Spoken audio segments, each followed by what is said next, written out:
to chapter 2. I'm just almost done with at the 3. moment right now. God damn.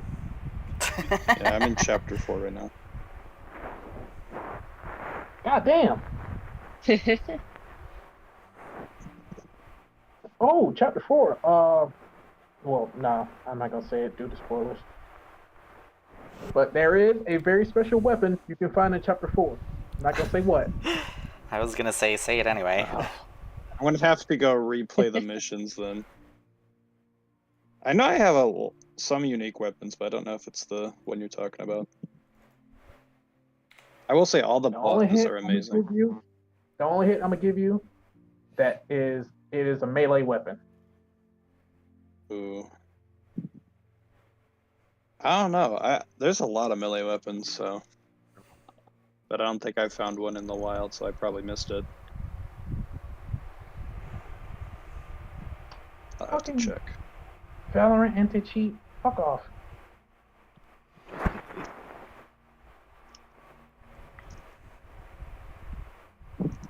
Alrighty.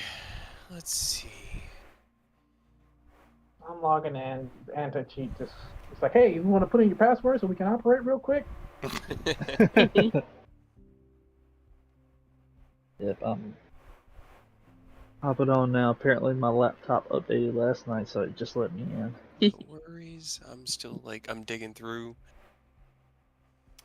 the skill checks to remind myself what all happened last game. And had a panic attack. Yeah. Just a little bit. Big brother called, and I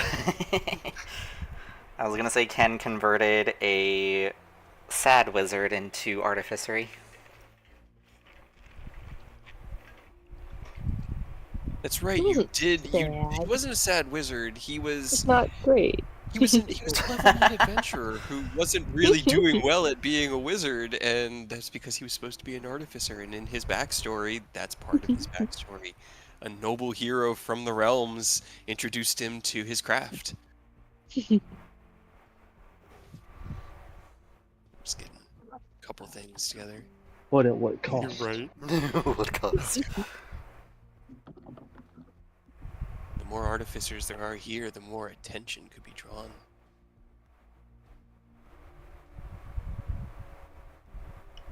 I don't like the way you phrased that. I shouldn't like the way I phrase a lot of things. It's all good. What does Either it way. mean?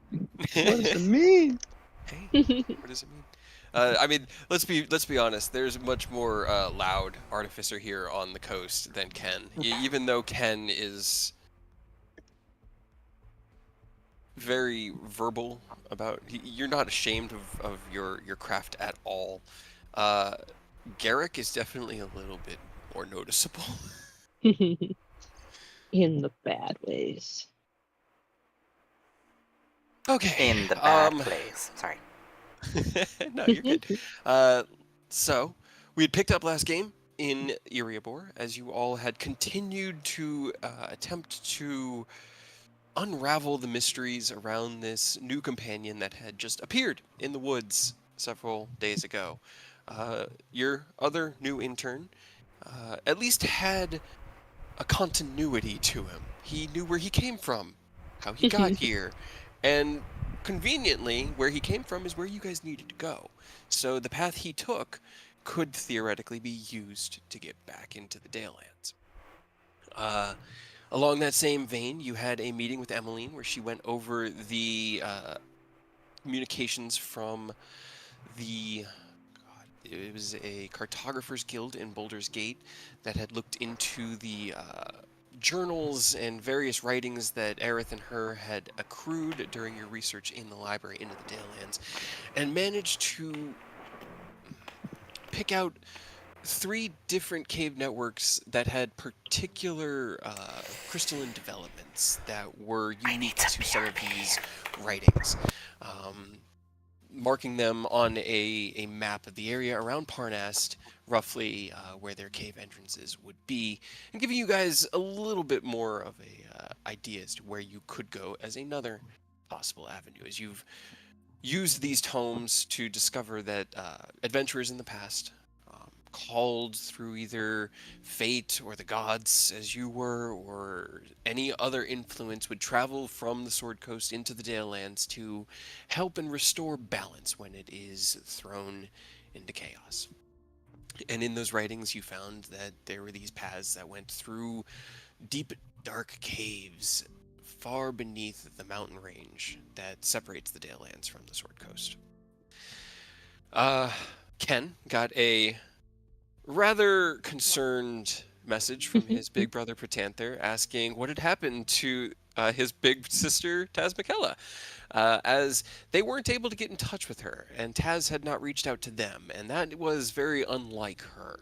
She was supposed to communicate with you guys, or get in touch with you guys during the Council of Starfall, learn what was going to happen, and then communicate that information back to them on the Nether Mountains.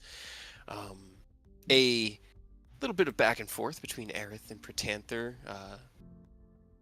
fueled by the words of Ken, Aerith serving as a middleman for sending. You managed to at least...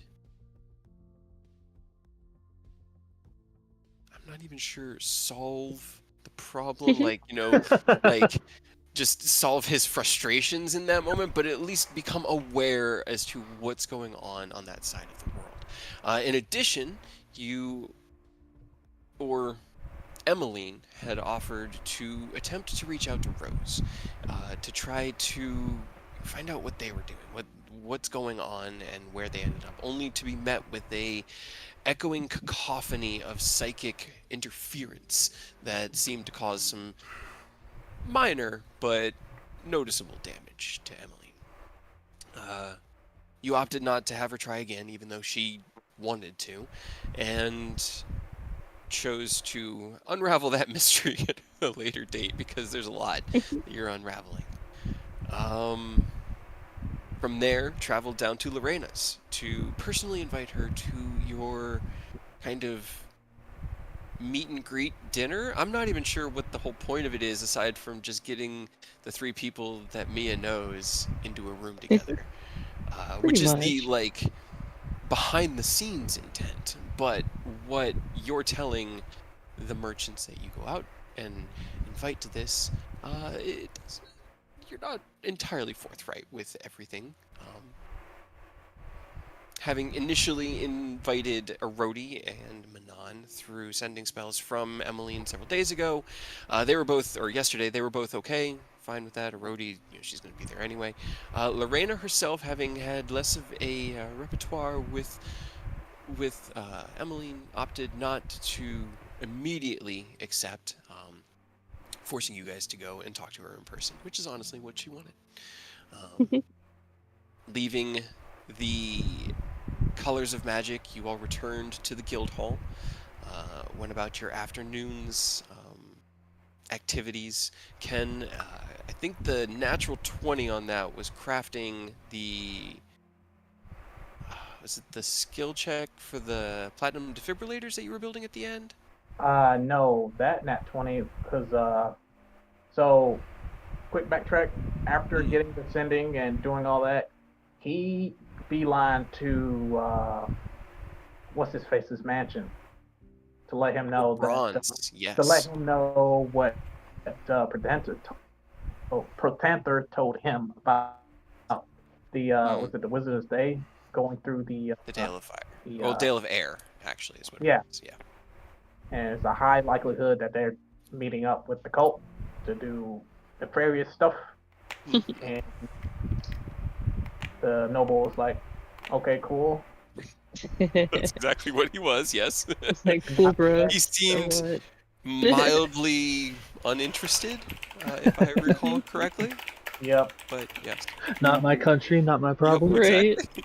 Huh, that sounds like it's 8,000 miles away from here. But yes, that was correct. You did. I do remember that. Yeah. He offered Ken a drink. He got him to calm down, and then came back and did what you just came back to. And then he went to, I think he was looking for oh god. What is he looking for? Oni, yes. He was looking for Oni. He was training in the training yard. The newbie adventurers was looking at him like, what the fuck's going on? How is he doing Right. that? Because he was fighting his echo. Right, And then right. I like snuck around and like introduced myself to like two of them, with one of being the aspiring magic caster and his buddy with twin longswords. And Ken offered to That's what it was. reforge his longswords because they were looking kind of sketch. They're out of the bargain bin. Right. And Oh, yeah, God. Made Thank you. some dope ass swords. I Yeah, just the silenced so natural- much. I had forgotten yeah, about that one. the natural 20 made them craft longswords. Yup. He's just like, yeah.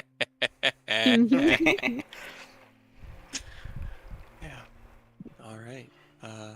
That was exactly what it was. Cool. I do know that you had provided Sid with the blueprints necessary to make the platinum defibrillator, as well as materials that he could start crafting a few of them. Yeah, I made one, and I think I was in the process of making the other one. Mm-hmm. That's But when you I got left the it call. to Sid. yeah, I left it to figure out the rest. I don't think I ever rolled a Smith's Tools check with him. But as I do that, just to find out how he's doing, you all went about your afternoons, evenings, and as we left off last session, you were each in your own locations, only to be alerted that dinner was ready by a herd of bouncing potatoes with a note pinned to them that said, "Dinner was ready." Your guests have arrived, and it's up to you. Time is a bit wibbly wobbly as we start the session, so if you want to do anything to greet them or have that, however you want. Otherwise, Chad knows what's up, and he's going to be there. He'll do his best, and he'll lead your guests into the dining hall where you can meet them. So it's up to you guys. What would you do? Time is a weird Oh, soup. It is. yeah, I know it's sometime in the afternoon after Lorena's place is closed, so it's like 7. Yeah, it was like 6:37-ish when you left Lorena's, getting dinner ready. Dinner was gonna be at 8. So that is when dinner will start. But if Ken wanted to be, or the whole Yeah, party wanted to be there waiting, I'll be up front with Chad, waiting for everyone. I forgot it's 4:20. it is 4:20. Unfortunately, it's now episode 70, so the meme Yeah, died. half but, of the meme died. but yeah, is anybody else? I know Mia was assisting in the kitchen with Yep. the cooks. Well, Hence Making the everything potatoes. better. Everything. Several dishes have been improved. With chocolate. Mhm. Is anybody else? I think I was just following Ken like a cat.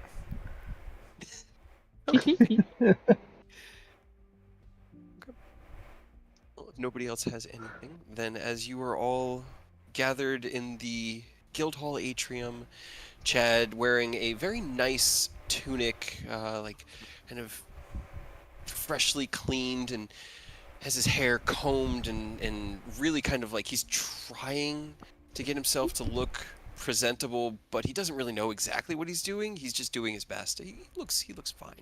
I need to make a character sheet for Chad. Okay, put that on my to-do list.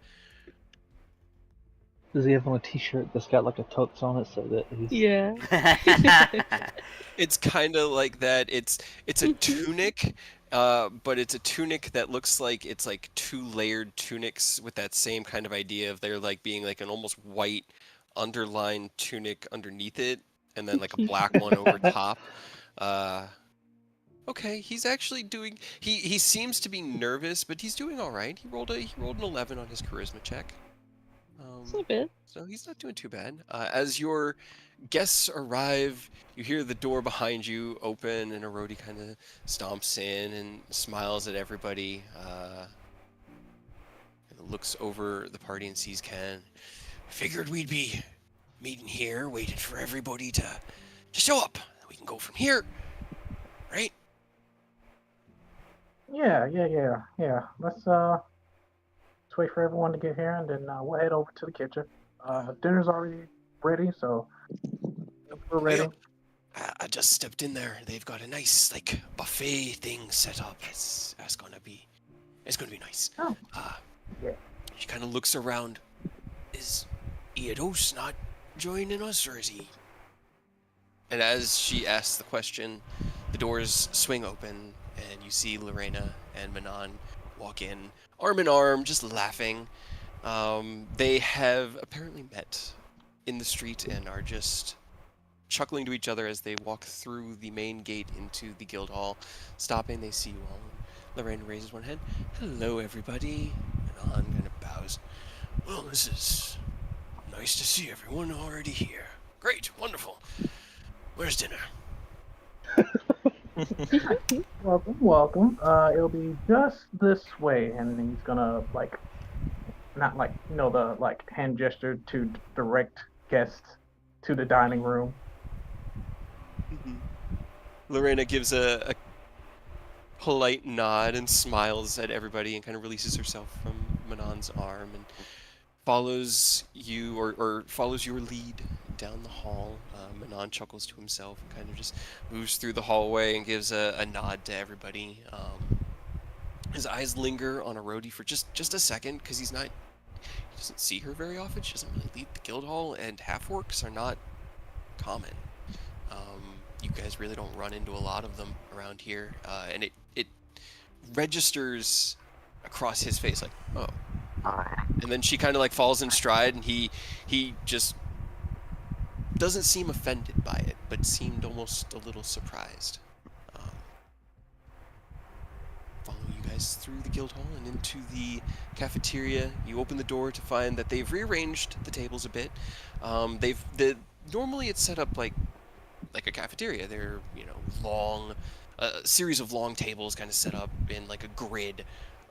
Where multiple parties can all sit down and kind of have their own table. Sometimes you push two tables together just to get like plenty of space to work on, with benches that can just be moved and adjusted. They've cleared out about half of the tables. They've used the remaining, except for one, to set up a kind of like potluck, cafeteria-esque. What are they called? I know, like a catering table, where they've brought all the food out and have it in what look like arcanely heated hot plates. That's keeping this beautiful aroma of mixed meats and vegetables and food just filling this space. The arcane lights that were installed with the renovations have been lowered into a more intimate lighting. And as you enter in, you are each shown to a seat around the table.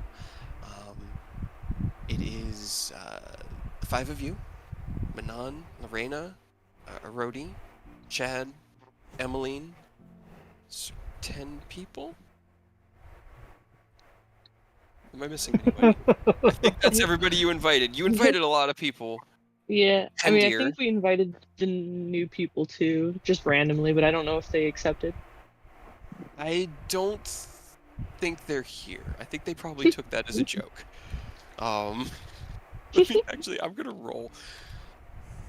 Interesting. Okay. Yeah, no, it's just your friends. The core group, as it were. 5 NPCs are enough. As you are... For now. For now. For now. Monster. As you are all seated... I was about to say, did you count Sid? And then I remembered he was teaching the new guy, like, introduction into artificial earlier. You so did invite Right. Sid. He was invited to dinner though. Okay, then Sid would be here. And that does change... Okay, no, I still didn't. I rolled again, because another one. Sid is here. He looks cleaned up, but, he's an artificer, and he's kind of a grease monkey, just in general, so he doesn't really clean up entirely. Even prestidigitation can only do so much. But he'll be here as well, so 11 people. Yeah. Let's see. I'm gonna take us to the drawing board, because I kind of want something visual here, but that is way... Okay, I need a new drawing board. Need a new drawing board. Alright, I need to... It's great, because I could duplicate a map by only duplicating the background, and so I've made like 5 drawing Not all the boards now. scribbles. Yeah, that all use the same like parchment, so that it's a nice like space for us to draw on. I'm gonna grab tokens of everyone who's here that I have. God, I think it's probably gonna be a part. Wee! Just kidding. Oh, You can't even see mine. I saw it. I had a Sin, Emily and Sons of the Starlight Avengers. Where did her token? You give people mustaches. Giving Oh my people gosh. mustaches. Had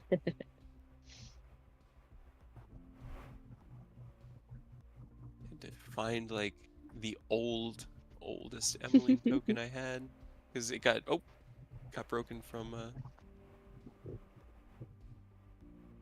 ahead and fix that for you. There you go. I think that because the other 3 have the Manon, Rhodey, Lorena, and I don't have tokens for them. I'm gonna do M, It's like U, L, lol and then C. and check. There. Okay. Small. So the table is large. You know, it's a cafeteria table, and as you all kind of spread out around it, oh god, you moved yourself. Sorry, the Mia was still in the back. I tried to delete the mustaches that I deleted myself. Oh, yeah. There you go. You're welcome. Let's see. Chad is with you guys. Follows you guys in as you sit down. Arodi, and Lorena are here. Sid and Emmeline are already kind of sitting and just laughing at the table at the far side of it. Lorena will sit down here. Arodi will take the head of the table because half work is big. Manon will sit there. As everybody kind of fills in. Mia, you hear as everyone starts entering with a rough murmur of like low voices talking in small conversations amongst themselves, and you look out from the kitchen and look back at the cooks, and she smiles at you, goes, "Go on, dearie, go on, join your friends. Yes, we'll bring out the wine and just let them know it'll be about 2 minutes, and then we'll bring the wine out, okay?" Okay. Right. She just like Fun. excitedly starts running off, and out from in the dining hall, you guys hear just like a crash, and then she like throws the doors open. No, it's fine, dear. Just go on, have fun. Come here. Doors swing open, and Mia comes running out, sees everybody kind of sitting around the table. Everyone's here. Around the table. You didn't Everyone's break here. anything, did you, Mia? No. Well. They said it was nothing important. Right. So I'm sure it's fine. She just like runs around the table. I'm sure I can fix it if it was important. So no worries. It's so great to see everybody. She runs around and she like awkwardly, I'm sure for the other person, but not for her, but she just like runs and gives Lorena a hug, and then runs and gives Arodi a hug, and Manon. Give me a charisma check. At disadvantage because you're doing this really fast, but I know you're charisma based. Okay, alright. It comes off a little stilted. They're like, oh, okay. And you hug a Rhodey who I think has met you once, and she's like, oh. Maybe. I don't even know if I've met her at all. Oh, okay, alright. Manon actually kind of like leans into it and gives you a tap on the hand as he's a toucher. But you greet everybody, and I'm then sure Lorena you kind of mean looks Grover. around. No, I'm kidding. Looks around and goes, "Is Rose not joining us tonight. Is this everybody? And Rhodey leans forward. Sorry, it's the same thing. Where's Eodos? Are they all right? Are they? Yeah, so, yeah, I gathered y'all here partially due to let y'all know what was going on with them two specifically. Are they? Real Are quick, they alive? I'm sorry, out of character. That moment with Mia crashing out of the kitchen and stuff, super excited. Please don't get mad, but this is who she reminds me of in that moment. Oh my god. It's so perfect. Hello. You're such a caboose. Oh Hello. my god. How could you ever be Hello. insulted? You can't. Yeah, No. I need to catch up I on love Red Caboose. versus Blue. Oh god, I do. There's so much. Right. It's what, like 19 seasons now? I think Something like so. that. I stopped I after forgot to, like- season 5. Yeah, I right. stopped at season 11 or 12. Yeah, I think that's about how far I got to. That's about There's where I a left lot off. of Red versus Blue. Yup. Oh, it's good though. Once they It start really doing all the is. animation and stuff too, it's amazing. Oh, it gets so That's good. around when When Monty they get Ohm like support with Bungie. joins on. Mm-hmm. Ow. I'm Ugh. gonna go ahead. This is the size of the cafeteria, roughly. While you guys are role playing, I'm just gonna draw some. I need to head out, so I will BRB in hopefully not an hour, so you guys continue. Eat Enjoy your fast. dinner. Speed eating. Here. But message me if you need me to actually say or do something. Will do. Alright, so let me get into the key. They just asked where Rose and Eodos is. Mm-hmm. They've Yeah. noticed your party has changed slightly, and Just a little bit. the two So, of them. Yeah, so I feel like in addition to inviting you guys, I have some explaining to do. Uh, he's gonna tell like I don't know how to describe it, like a less dramatic version of events of Give what me, happened. give me a let's see. Be either a performance check or an intelligence check, but it'll be a higher DC. Yeah, let's do that intelligence plus flash. Okay. Okay, 21. That's good. That's good. Okay. So as you take a breath, gather your thoughts, you step out of this moment and assemble a sequence of events that makes a little bit more sense, is a little bit less dramatic, I guess, is what you were going for. Yeah. It's a little bit flatter, and through the end of it, because you tell the story of Eodos leaving, and that one isn't really that complicated. Eodos's departure is simple by comparison, and so you start there. It's also the beginning of that day, and it started with a bunch of problems, and Emmeline's here to kind of help fill in gaps as you begin to recount the last week, essentially, and meeting your new allies. Well, no, not that part yet, but in the departing of your old allies. Lorena seems confused. Manon has been brought up to speed. You guys have spent enough time with Manon. As the questions hit the table, Manon kind of like, his face just sort of like scrunches up a little bit on himself, like, oh, yeah, that's where we're starting. Okay. And he lets you feel it without filling in any information from what you had said previously to him or stories or anything that he's garnered in the last week, because you guys have spent a good amount of time working with him. Lorena seems confused and keeps looking. I guess I need to know, because you'd kind of have to decide this. How do you describe Rose's exit. You get through the story relatively calm. It's pretty mechanical. You describe the council. You iterate that Rose seemed agitated by the nobles and frustrated by a lot of their bureaucracy. Bullshit. But that they listened, at least were there, even though they still threw monkey wrenches into the conversation.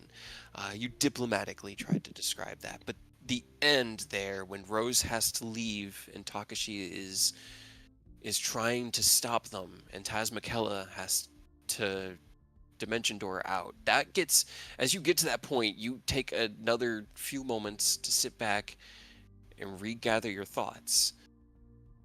What do you tell them about that? Well, I'm kind of in the. Damn it. I guess I'm like. I kind of want to tell it how it is. Like, they got mad, they snapped, they attacked Dorn, a scrap broke out. I tried to stop them, but Tazmikella made the decision to escape with Rose somewhere, and we don't know where they are. Emmeline tried to contact them. There was some interference, so now they're somewhere that we can't contact them, which is even more concerning because Rose is. I don't know. Rose. I guess I realized that I should have handled that situation differently. Rose is. She's gone AWOL. They didn't have the same upbringing I did, so they didn't really know how to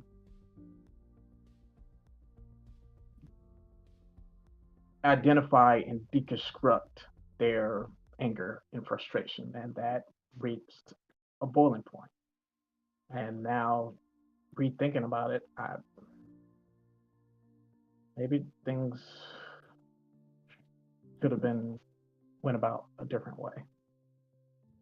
But unfortunately, I don't have time traveling powers, so I guess I'm stuck with the decisions I made. As you say that, there's a chuckle. Lorena kind of just like shakes her head. Says, no time traveling. Seems like a dangerous magic to pursue anyway. Who knows what changing the past could bring about, but... Well, that would explain why they hadn't come to see me. I was hurt, but that makes sense. You say you've tried to reach them? It doesn't work. Nope. It's either they're somewhere where sending doesn't work, or they've transported themselves into another plane. I would not put it beyond their capabilities. My sister she can easily teleport into another plane. So. And most likely they are together. Well, at least if trouble is gotten into, then either more trouble will be caused or trouble will have trouble for itself. That's what Rose is very capable of. Thank you for your candidness. Kind of like glances at Takashi, and there's a like almost a wince of frustration before she just shakes her head.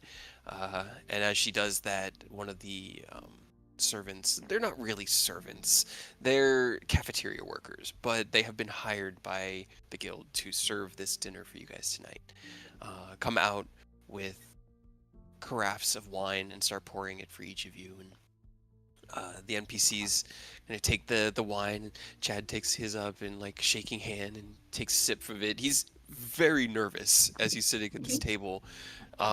Just And, I'm gonna blurt out. obviously.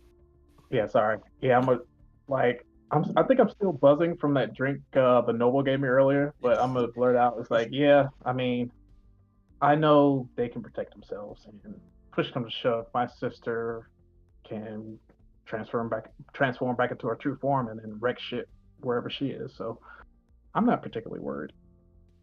Yes. Well, good. I will let you know if I hear from them. Please do the same. Yeah, of course. Strange changeling endeared themselves to me quite a bit. I'd hate for them to. She kind of like scrunches her face up and shakes her head, puts a smile on. She goes, "I was going to show that tattoo off. You know, how am I going to show it off if it's somewhere?" Takes a sip of her wine. Either way, Erodi Yeah. kind of like looks down at her wine and goes, "Okay, but he just left. Like, where did Eodos go? Like, He, well, I mean, he kind of didn't really have a choice in his situation. His patron sent them on a mission. There was no stopping him, and I wouldn't stop him even if he did. I understand he has things to take care of, as do if we're all in a situation like that. I'm sure we would make the same decision. I know I've made some decisions that may or may not have had unforeseen consequences, but I had good friends who managed to bring me back. So yes. Well, to his health then. And she raises the wine glass to both of I them. I also raise my glass. Is that what we're doing? Are we toasting? Yep. I think we're toasting the health of their old allies. Um, The other NPCs, obviously, in that Sid and Emmeline who have been listening, they raise their glasses and kind of like with a tilt of the head and a bow, like, to them, cheer alongside you guys, starting the dinner. Yeah. The Ken's gonna look around. Like, I guess he didn't really have any time to look at the new renovations. Like, he'll look around. It's like the contractors did a really great job with this place. They really did. Emily, again, I am so sorry about destroying the whole kitchen. Erodi laughs. "Yeah, that was surprising." And Emily shakes her head, just chuckles. We made it right in the end, and times have been tough around Iriabor. This job, rebuilding this hall, and you look around, it is beautiful. Like, it's simple. There's not a lot of ornateness. It's not austere or anything, but it's very well crafted. It was very intricately kind of put back together. There are remnants of the old guild hall still here, like a lower part of the wall on the far outer edge that was able to be salvaged to kind of maintain a little bit of continuity, but the entire floor had to be redone because the upper floor fell on it and then there was rain. So it's all like this new, freshly lacquered hardwood that's just barely hit the point where it's aired out, and it still has that nice fresh smell, but it doesn't smell like chemicals. There are large windows along the walls that during the day let in tons of light into it, along like these ones over here, above where they have the craft tables set up. But at night, the curtains are drawn open so you can kind of look out over into. It's not a great view. You see for about 30 feet before the guild wall, but then you can see the city behind it, and the taller buildings kind of peeking their heads up over the wall of the guild hall. lights and candle lights, arcane lights, all flickering and kind of creating this beautiful lower starscape, marred by this horizon of the outer wall. The ceiling it's tall, as is most of the guild hall here. It goes up about 18, 20 feet for the first floor before you get up to the second floor, and it is laid with new rafters, strong and sturdy beams hewn from the forest nearby where they were able to safely get out. Seeing the work that went into it and the speed they were able to do it, a lot of people were hired for this. A lot of people fed their families because of this job, and because you guys came Paid them back enough with money. a small fortune and said, "Fix it," and it's recognizable.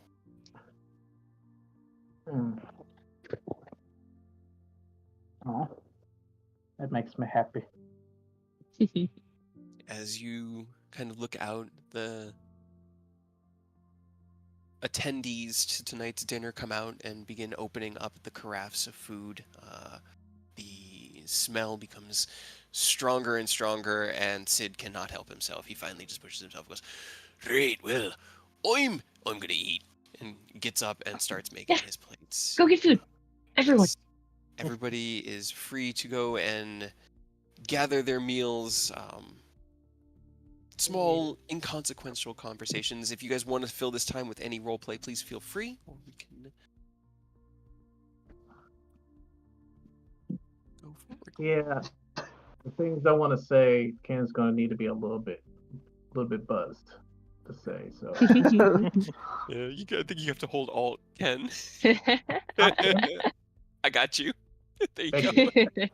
Alright, we need to get Ken some strong alcohol that Mia has already added chocolate to, so that he can get in the right mindset.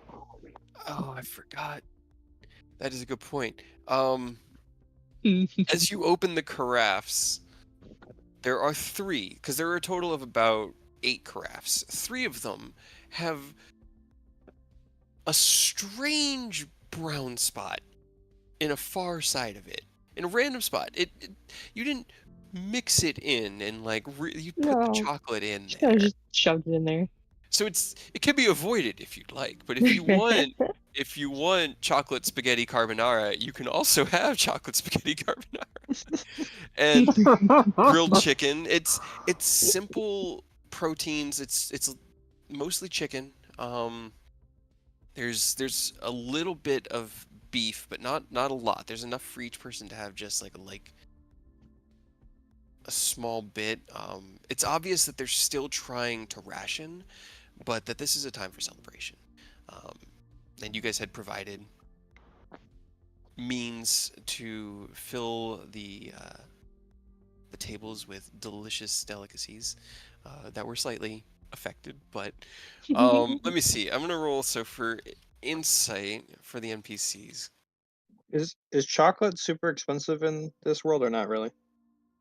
Is it more common here? it's common.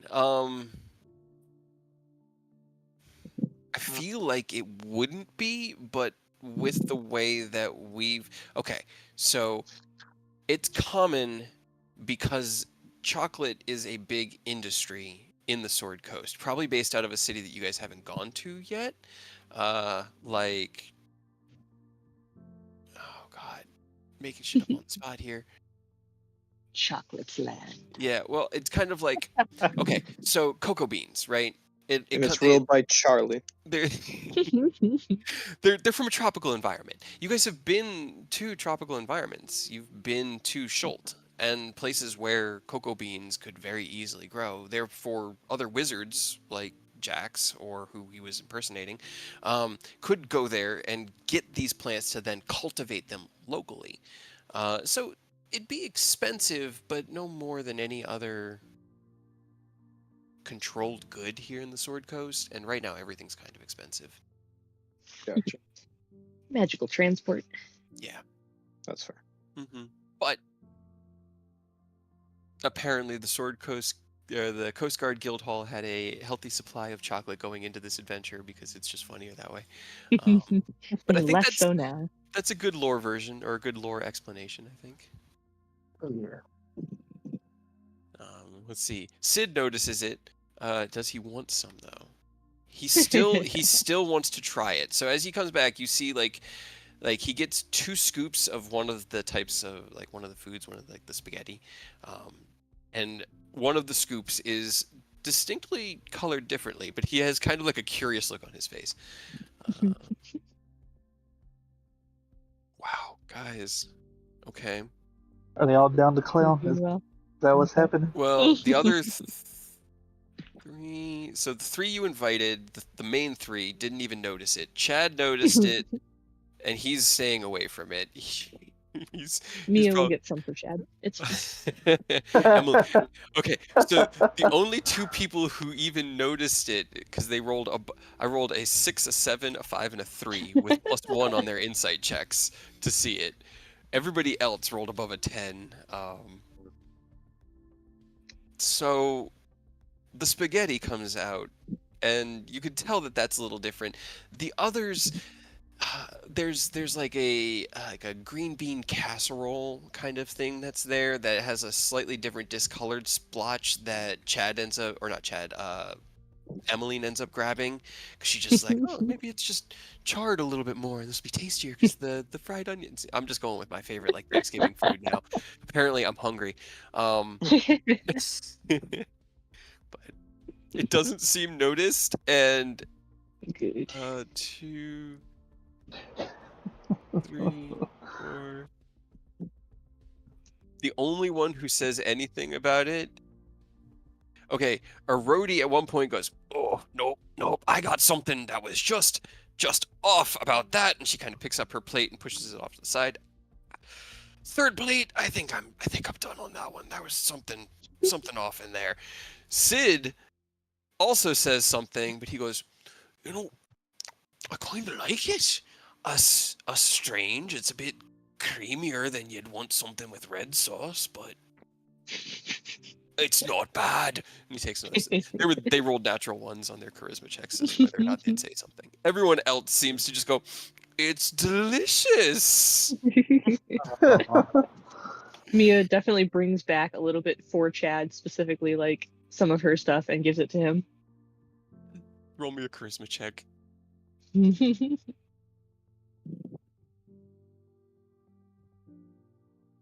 That poor boy. He stands no chance. He kind of just smiles. He goes, "Thank you. I wasn't sure I was gonna get seconds, but yeah. If it's there, I'll absolutely." Just eats it and. You'll like it, I promise. It's so good.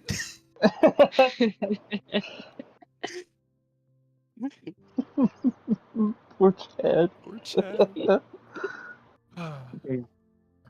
The boys in love. What can I say? Yeah.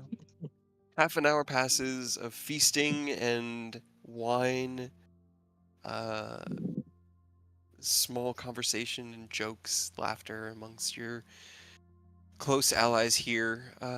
Ken and Aerith, you can't help but look to where Mia's sitting and expect it to be Hadrian. And him not being here kind of hits a little bit like, it doesn't quite feels like Dad's not home. Obviously he's not your dad, but like there's a core part of the family that you've built here in the Coast Guard that's missing at the moment. Man, yeah. But your meal comes to an end. You all pretty much agree that you could not eat another bite, which is good because there's not much left at the end of 11 people feasting.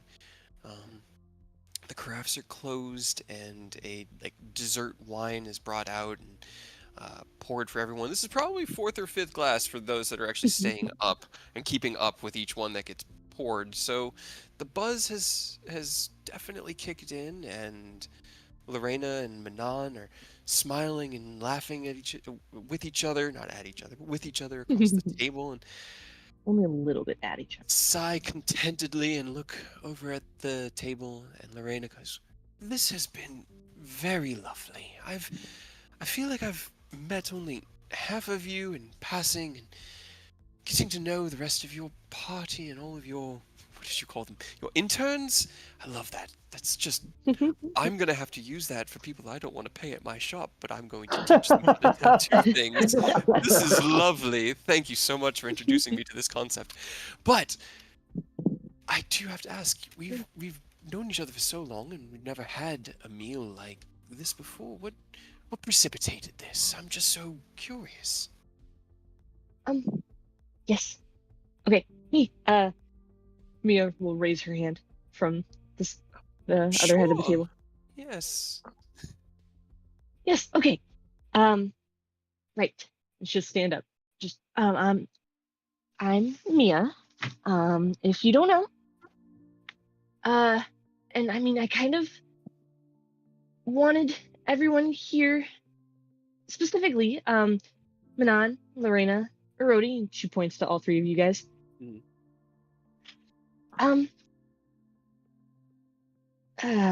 I don't really know why.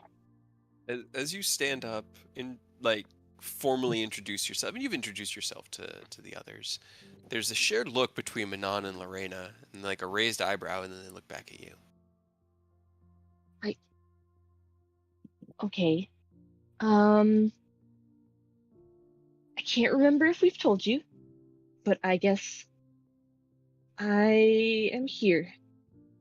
I kind of don't know how or why. Yes, Just I kind of believe showed you up. Yeah. told Manon at least. Yes. Uh,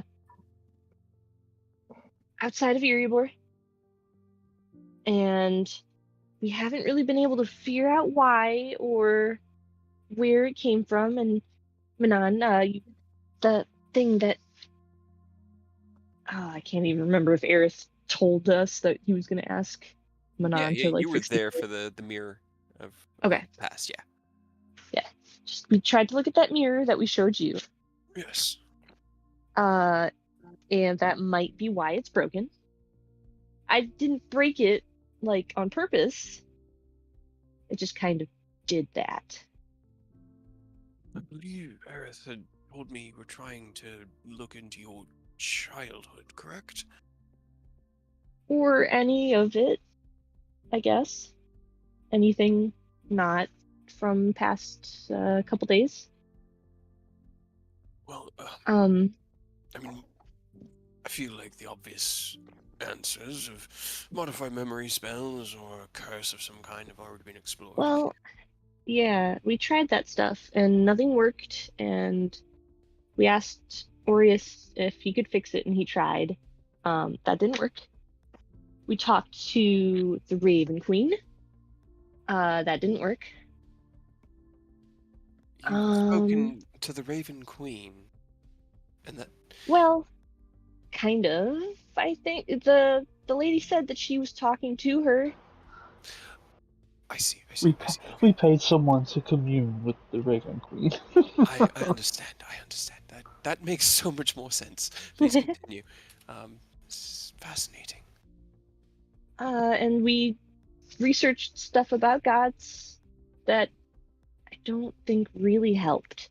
But I guess the most important part and the most confusing part is that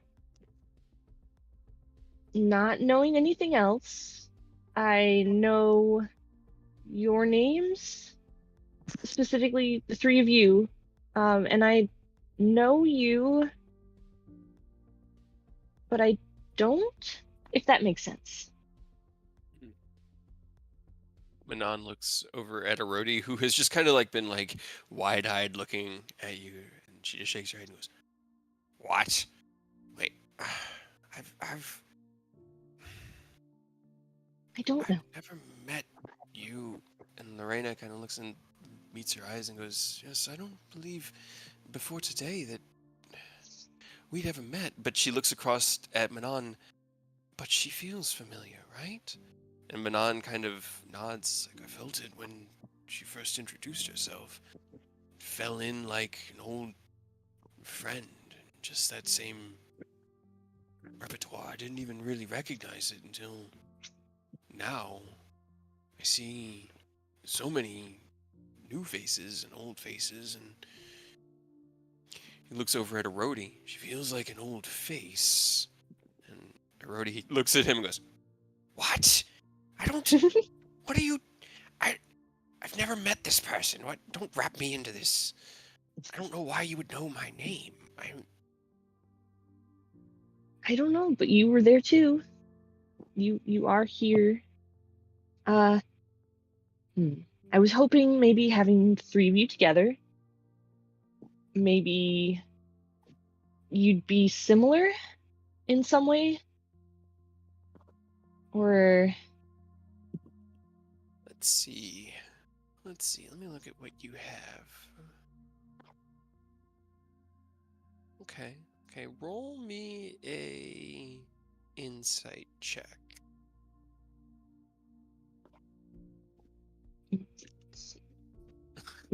Hey, Okay.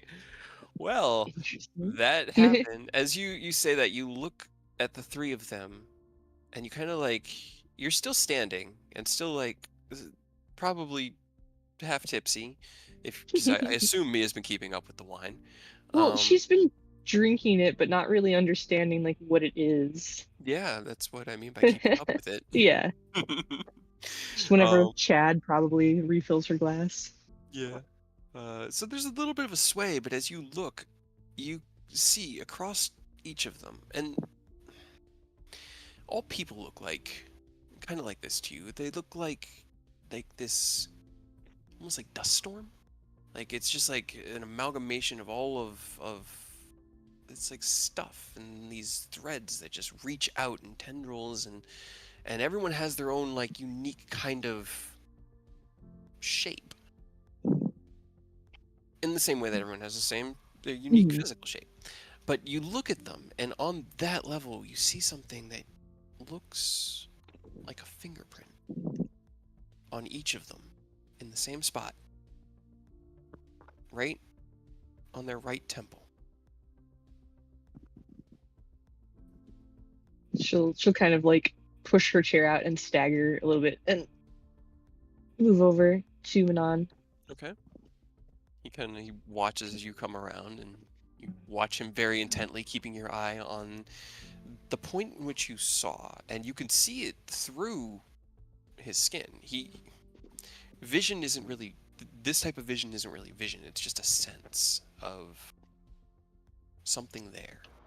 But as you get closer, it gets a little clearer. What are you doing? I guess she'll kind of squint and then like reach over to him and ask him to like lean down a little bit because he's probably, I'm sure he's taller than her. Everyone's Well, taller than her. he's still seated, so you're kind of Oh, like on his height at the moment. okay. Then I guess just like she probably doesn't even really ask. She just kind of reaches out to that spot. Okay. You reach out and touch it. It feels like the side of his head. Interesting. There is something, and I don't know what it means. There's like, and she'll like turn a little bit again, and just there's a mark, a fingerprint, something in you. That's concerning. Well, okay, not in you, but like on your. How do I describe it? Your energy. Your what makes you you, specifically with magic. Ah, That makes sense. the engram. Yes. I don't know what that word means. It's a arcane term. Represents the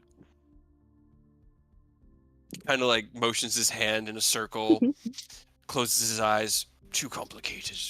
Just too complicated. Don't worry Right. about it. Yeah. Okay, but there's something there. And do you know what that means? No. Okay. Actually, hold on. I rolled for it, and give me a second. It kind of like you said it's a fingerprint. That's the closest thing I can think of to like describe it. Kind of looks out at the other two and out of the table. All living creatures are attuned to the world. Well, most. There are some that lack arcane. How should I put it? Symbiosis. Mind flayers, for instance. They don't use magic as we do. They don't touch the weave. They're psionic in nature.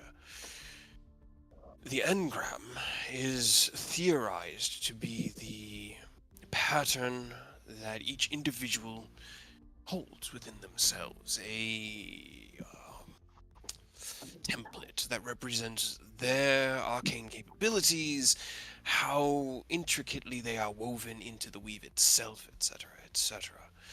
If something's changed that, could they have changed something about me without me even knowing it? He kind of like looks down at his hands, like half unsure if he even recognizes them.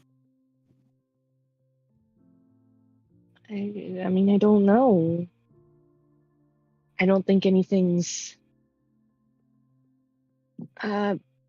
broken or missing or anything, but there's something there. And I don't even know if it was there before or if it's a new addition because And you well, say this this is is my on first time. all of us, the same model. Yes. And moves over to Erodi and like points at the side of her face.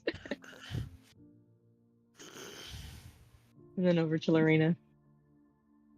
Manon watches, all in the same spot. And he kind of like puts his finger up to his right temple. It doesn't feel any different. Nothing. I don't think anything happened when I touched it. She'll like watch again and like reach out to Lorena. Roll me an insight check. Swear to God. Does anybody else want to do anything? Much worse. If you want us to insight, we can. If you Only's listening and he's paying attention to what's going on, but he doesn't really. He's also one of the new interns, so he's not entirely sure what's going on. But I mean, if everybody's trying to work through it, he would definitely try to help. I mean, he's not arcanely involved, so I don't know to what extent he can. But that's fair. Everybody roll me insight or arcana. Either one. I'm sure Aerith Aerith is would roll probably lower. like writing things in his book and What? Engram. Ah. That right. was a hot 4. That was, man. That was. Dang. Everyone else did much better. Yeah. Whatever. I can't roll for Aerith, but Yeah, I got Aerith. Okay. As you reach out, you touch the side of Lorena's head again. There's no distinct, like, flash of energy. There's no obvious interaction. Takashi, you're the one who hit the DC. What you see is, as Mia puts her hand out, there's almost a wash of convalescence momentary, like almost imperceptible across, like the blink of an eye across Lorena's face. Like for a moment, just a moment, she had kind of stepped away out of herself. And then as you take your finger back, Lorena goes, the change in my tattoos. I thought it was a natural progression of my skills. But what if, and he looks across, or she looks across at Manon, what if my ability to augment the magical tattoos that you all were getting was not a skill that I hew on my own, but a gift? Manon kind of like sits back, thinks about it for a second. Can I roll a third natural 20 for them? Oop. Maybe. Wrong thing. You kind of are. You rolled a 19 though. Yeah, that is true. That roll really should be the one that counts. Don kind of like scrunches up his face, looks over at you all, looks at Ken, looks back at Lorena. When did they first come to you for help? When was it? She kind of like sits back. 5-6 months ago? After the fires of Greenest, it was after you all joined the guild. And she looks over at Emmeline, and Emmeline kind of nods. Yeah, I believe you took the reward money for your first job, and that was what you used to facilitate this, right? And Arodi kind of leans back. That was when Eidos brought me the first of the dragon parts too.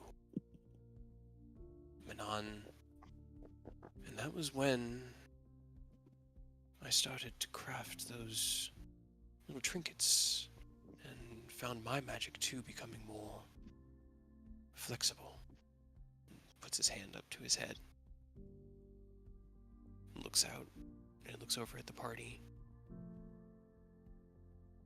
What does it mean?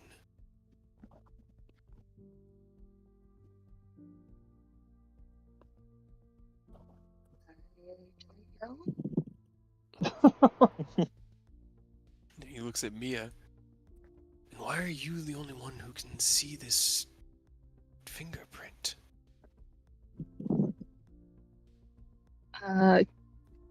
Good question. I mean, Audio kind of look at the group like, obviously you guys trust them, right? It might be worth mentioning, the fact that she burst into existence a few days ago, and literally that is the starting point. So she's not, I mean, obviously she's not a normal person, but more than not being normal, there's a lot of signs indicating a lot of like higher power type shit that we have not been able to pinpoint exactly what's going on. I think somebody had the theory. I can't remember. This is above table. I can't remember who it was, but somebody had the theory of an avatar. I had to remember who brought it up first. Yeah. But I think it was a collaboration idea. We were just working on for each other. I think that was when we were at the temple with the Raven Queen, and Oni and Takashi were spitballing, trying to figure something out. That's what I thought. Yeah. Okay. Mm-hmm. Yeah, I guess she'll move back over to Manon. Just like, I mean, I think I didn't show it to Manon, but I showed the girl at his shop my staff. Mm-hmm. So I guess she'll take it out and just, I mean, everyone, we've had a lot of things with like magic, and they seem to think that this stuff is also important, and you know magical items. Each one She'll is show him. engraved with quotes from Mistra, if that helps. Hmm. And looks. He takes the staff from you and holds it in his hand. There's a flash of an identify spell, and his eyes widen a bit, and he nods. A godly gift, indeed. Well, welcome back. Hi. Manon has not rolled less than a natural 17 through all of this. That's what we need out of the guys that are for magic. He just needed enough of a buzz to let his mind focus, apparently. It's the chocolate. That's what they've never thought about it, but that's what's kicking this off. That's gotta be it. I've been rolling just with, like, I just have been pressing up, like, I just need a d20, but I want to take this, because this was your insight, followed up by Manon and then Lorena. Me? No, Yeah. this Oh. is Mia and the two of them. Mia has recognized that the three names that she knows, all three of them have a mark, a fingerprint on their right temple. That only she could see. It's just in the what's called the engram, or at least theorized to be called the engram, like the pattern of the individual's soul, as Manon had tried to describe it. Recognizing that, they have deduced that it was roughly around the same time for each of them that their new abilities began to show themselves. The ability to stack magical effects on top of each other and to augment magical items, which is what Manon and Lorena have been doing for you guys. Erodi's been confused through most of this. Because she's not rolling well, guys. She's really not. But she's a ranger. She's a wisdom caster. It's fine. But She's a little confused, but she's got the spirit. she's got the spirit. Yeah. She's here to help, I've got but the she doesn't power. quite know Sorry. how to. As he looks it over, he finds the engravings and he goes, "Ah, yes, the first missives to Nicholas. Interesting that they are engraved here in celestial upon your staff. Right.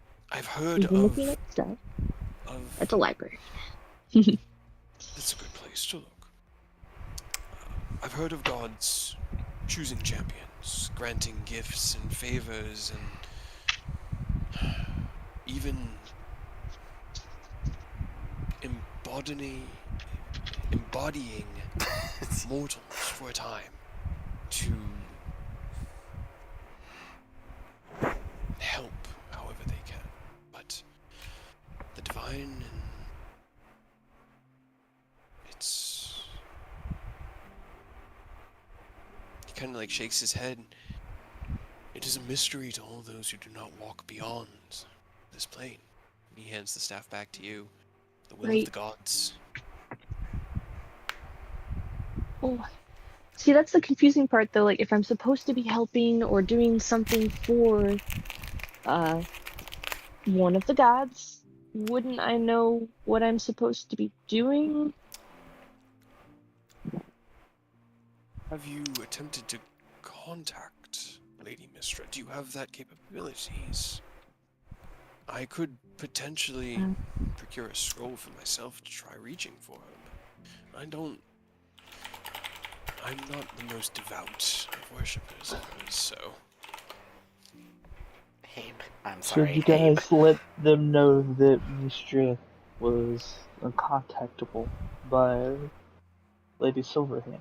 You guys trust them enough? This is out of character because Oni's not going to say it because he's not trying to give anything out that they don't want to know. But do you think it's worth letting them in on the fact that, you know, she kind of is MIA currently?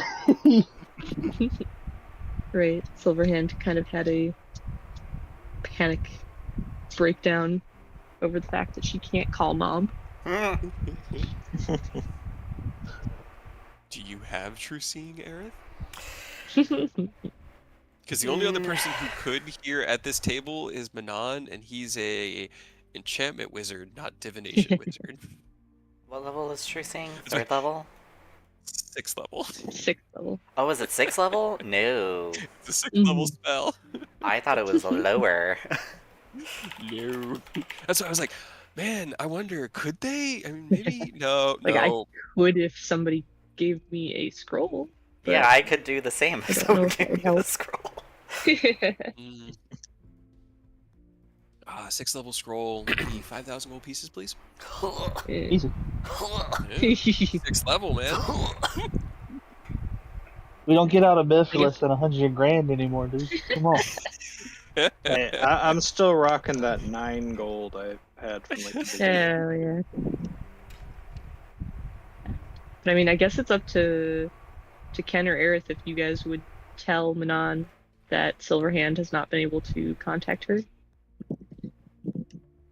I would. Yeah, I mean, if Oni will, no Oni one will say it. Oni will low key like point that out to Ken and Aerith, because he knows that him and Mia are the current interns, and nobody is like one step up from the intern at this point because he's been here slightly longer than them, but not as long as the rest. So he'll definitely kind of like ask Ken quietly about that.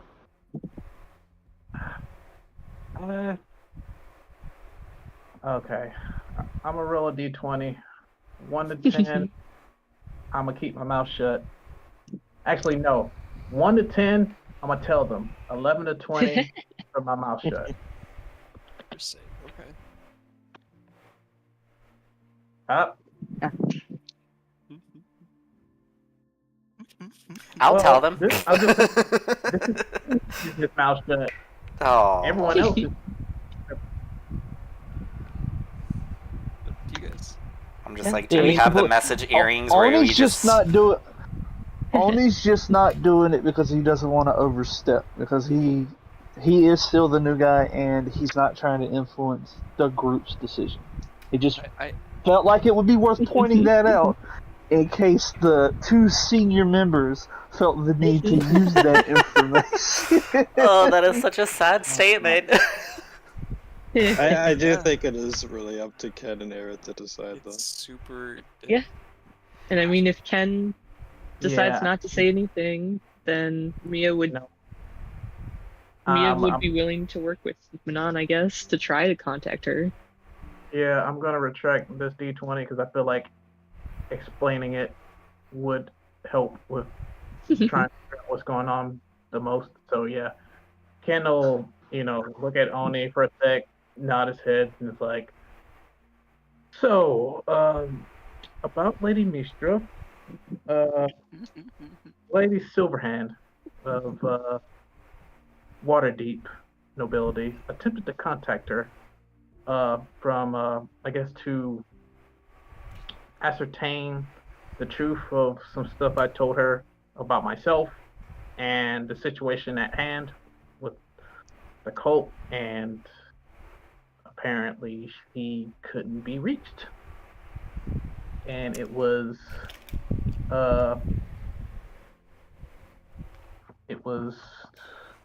then ascertained that she was unable to be contacted. Or I think someone told us that she just Silverhand told us she just disappeared. Yeah, Silverhand lets you guys know that, because the way commune works is either the god itself answers or one of its servants. Every time Silverhand reaches out, one of the Modrons answers, and none of the Modrons can tell her what is going on, where Mistra is, anything. No one can find her. But magic still works, so she's still alive. Okay. Perhaps I should make a trip to Waterdeep, leave the store in the hands of Astrala and Eldon, Yeah. and go and speak with her myself. Perhaps the two of us together. That is concerning. But, Yeah. as you said, magic is working, so... Yeah. Ken's gonna say have buzzed / drunk. Yeah, maybe I can give Dad a call. Maybe he can assist with this endeavor as well. I'll have Is the your Hey dad? Dad, can you call my friend's mom and see if she can sleep over? Mia peeks around Manon and looks at Ken and just, is your dad a powerful magic user? Does he know magic stuff? Kid's gonna like realize what he said and just like, oh shit. Sin Well- just grins at you, like, foot in your mouth now, eh, boy? Well, he's able to cross back over to the mortal plane. Oh, that seems weird. Yeah, you know, being a deity of justice, he kind of didn't exactly play by the rules per se, and it finally caught up to him 20 plus years ago. So the only way to contact him is by a really strong prayer, or like Manon suggested, communion scroll.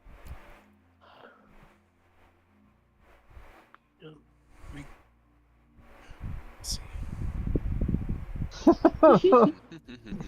Commune. Oh, this is actually only cleric. I thought. We're just gonna go through like There the whole are a neighborhood of gods variety. until one answers finally. Yeah, we know, we've heard of her. We know who yeah, we can point you in the right direction. But it's just like a yes. Also, there's a while variety of different spells that have similar effects that can contact gods.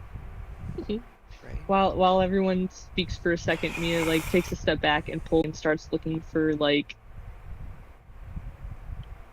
I don't even know. She looks for like a god that might be named Silverlight or something. Give me a investigation check. The same last name as Ken.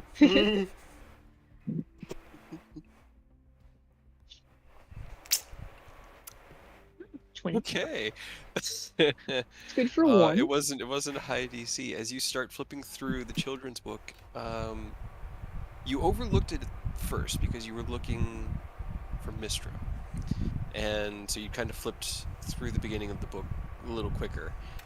Now, as you open it up and you start like looking at each page, you flip over a page and there is a beautiful but simple depiction of a noble platinum dragon.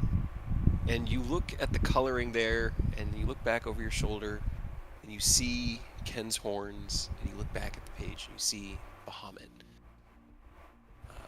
And you see him listed as the god of justice and he's got like 3 titles, and I need my Honor and truth, I think. justice, honor, and truth. Yes. Let me find it. Yeah, guess I could kind of see it. She like puts the picture up like next to Ken, like, and squints a little bit. Just pretend he has 7 canaries. It's very clear. Oh, justice, heroism, and truth. Heroism, that's what it was, yes. I think we had it here is justice, protection, vigilance, heroism, truth. Yeah. But he's listed as one of the good gods, because they kind of break up into different categories as to how they view mortals. But he's depicted as one of the more noble and patronly, like fatherly gods. The way he's listed in the children's book is very much like you could trust him. He's a good guy. When the paladins of Bahamut ask you on the side of the road if they can help you find their parent or help you find your parents, you say yes because you can trust the paladins of Bahamut. Is pretty much what it says. They're good strangers, not bad strangers. Exactly. It was like the police when we were kids. We were taught that. I'm not saying it was they were accurate. good. I'm just saying that's what we were taught.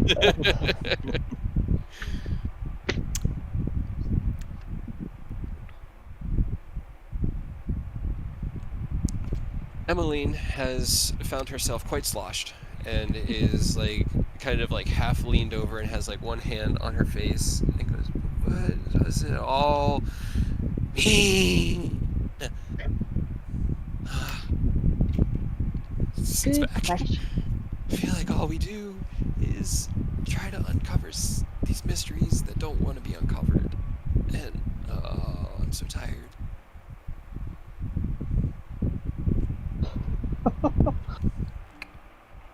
Does Emmeline have one of those marks? Because out of character, like we've pulled her into so much shit. I'm sure we've derailed the like path of her life. You look at Emmeline. She doesn't seem like she has it. Very cool. So we haven't ruined her life irreparably yet. That's what you're saying. Not yet. Sure, go for it. I mean, she's a guild master at 17. I think she's either set for life or fucked. It's really flipping the coin at this point.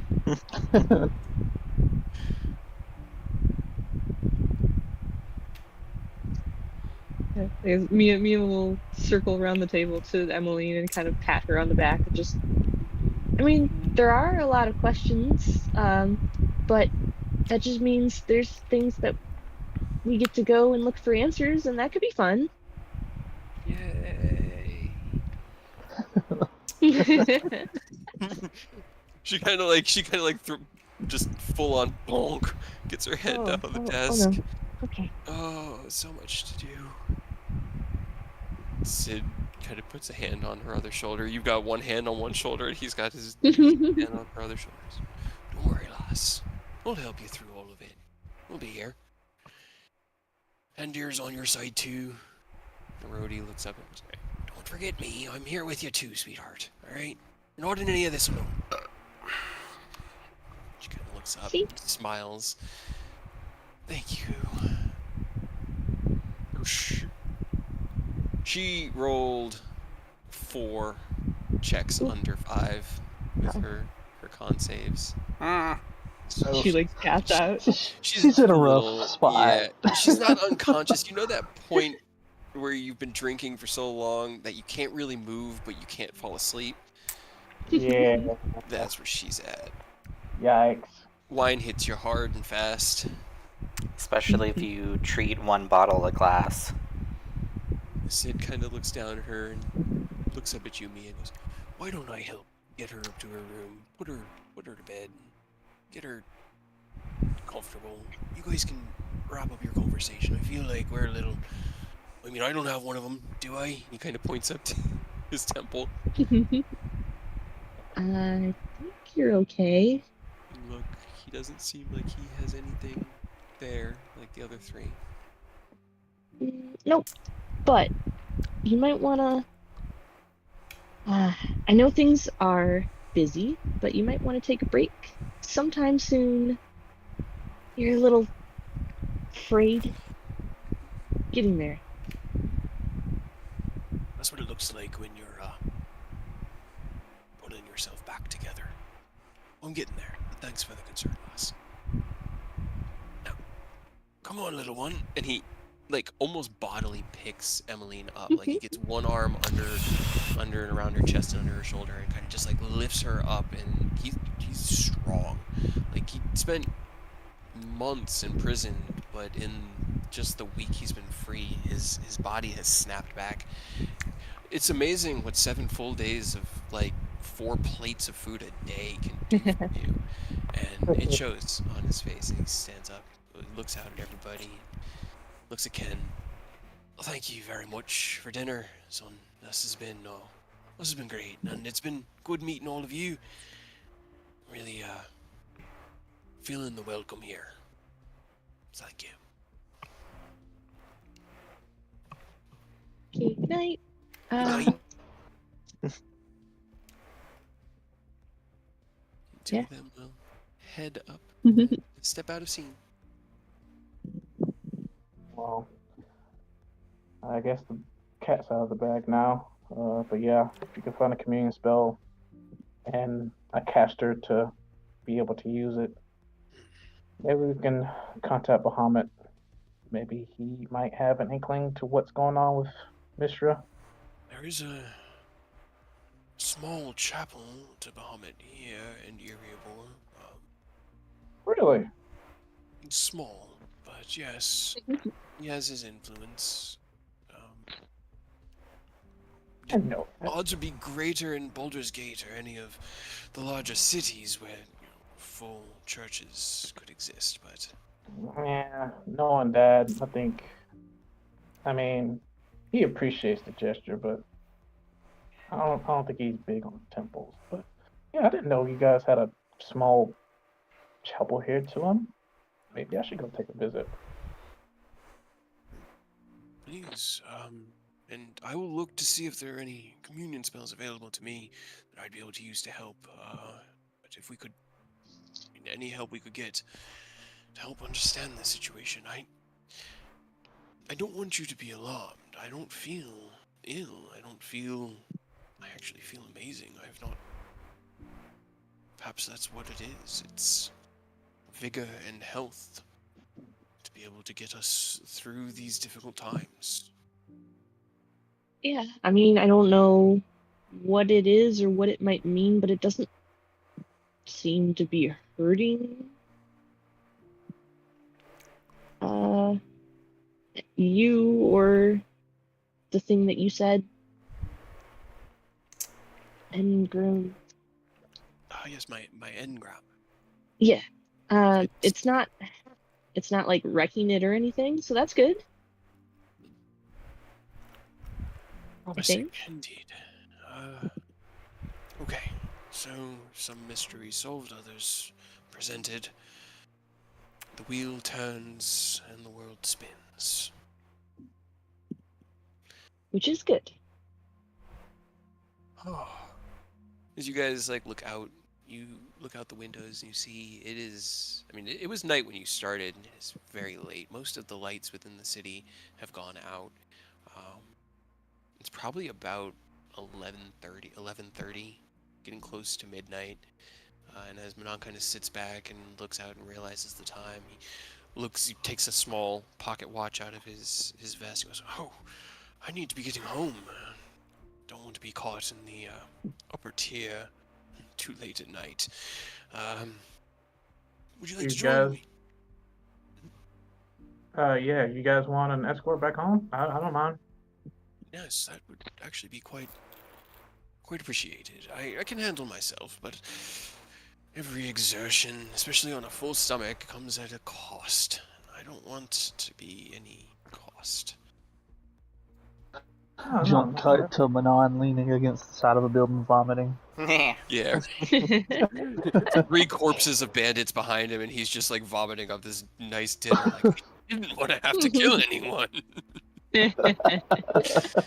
Chain lightning is such a tax on the system. And he's like, I know, dear, I know. Yeah. You know what I just thought? This so- is Aerith speaking. That could help in terms of maybe helping with Mia. What about a true seeing spell? Oh, I believe I have a scroll for one available at the shop. He kind of. I'm gonna roll a d20 as he's thinking. I don't have it scribed.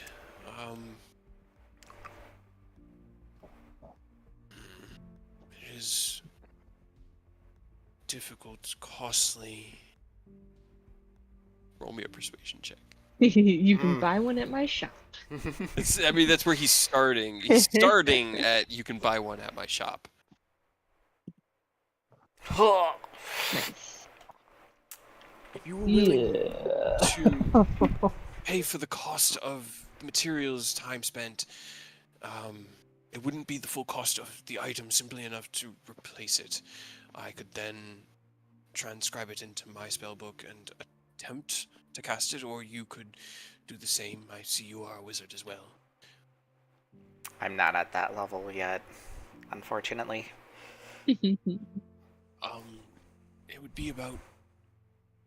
Kind of looks at Lorena and she gives him a smile, like, you didn't expect to be doing business, did you? 2,750 gold pieces, and I will have it ready to be cast tomorrow afternoon, if that would work.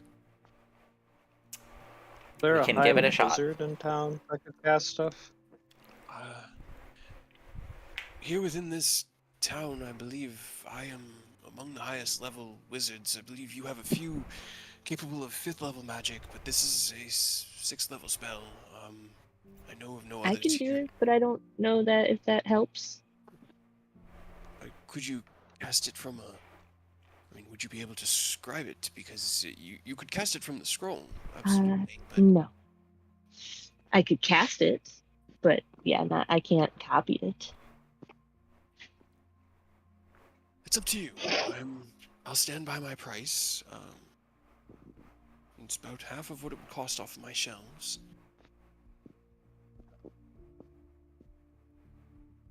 You don't need to answer tonight. Discuss it amongst yourselves.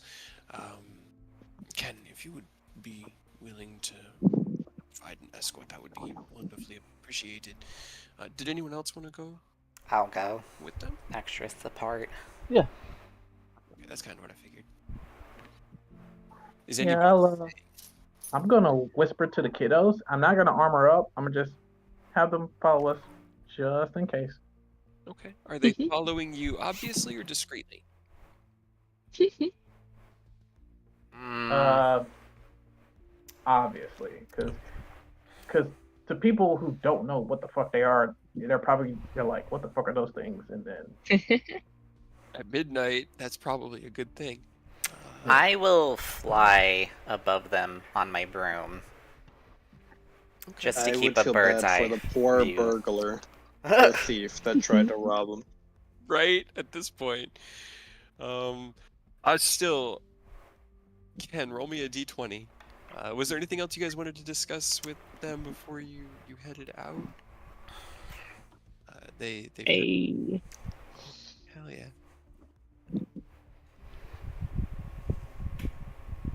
I mean, Mia just if they had any other questions, but she didn't really know what else to tell them besides everything that she described. Yeah.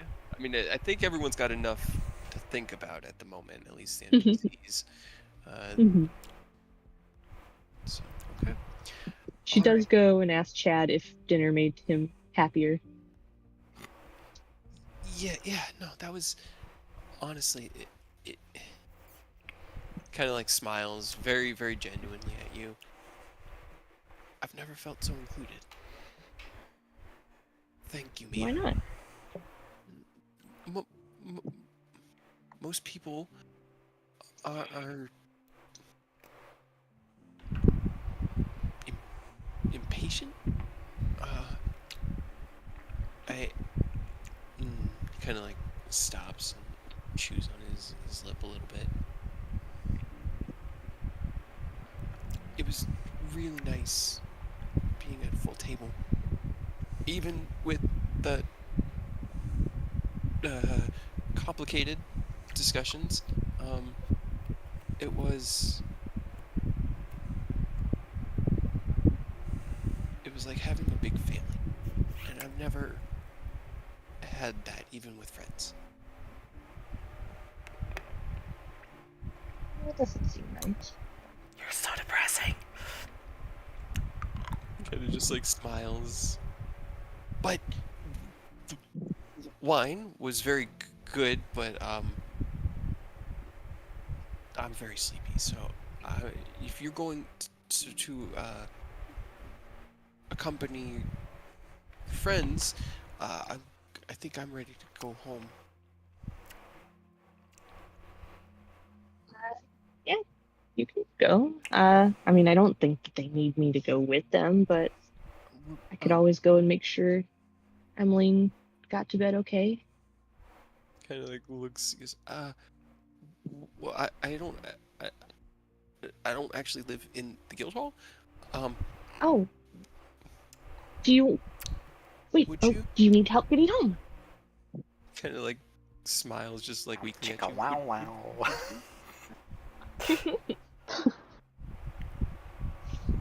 That would She be. doesn't know what that is. Just give Chad's a thumb up from behind. Kind of like tilts his head. Legitimately, the boy's afraid of walking home at midnight, guys. He's Have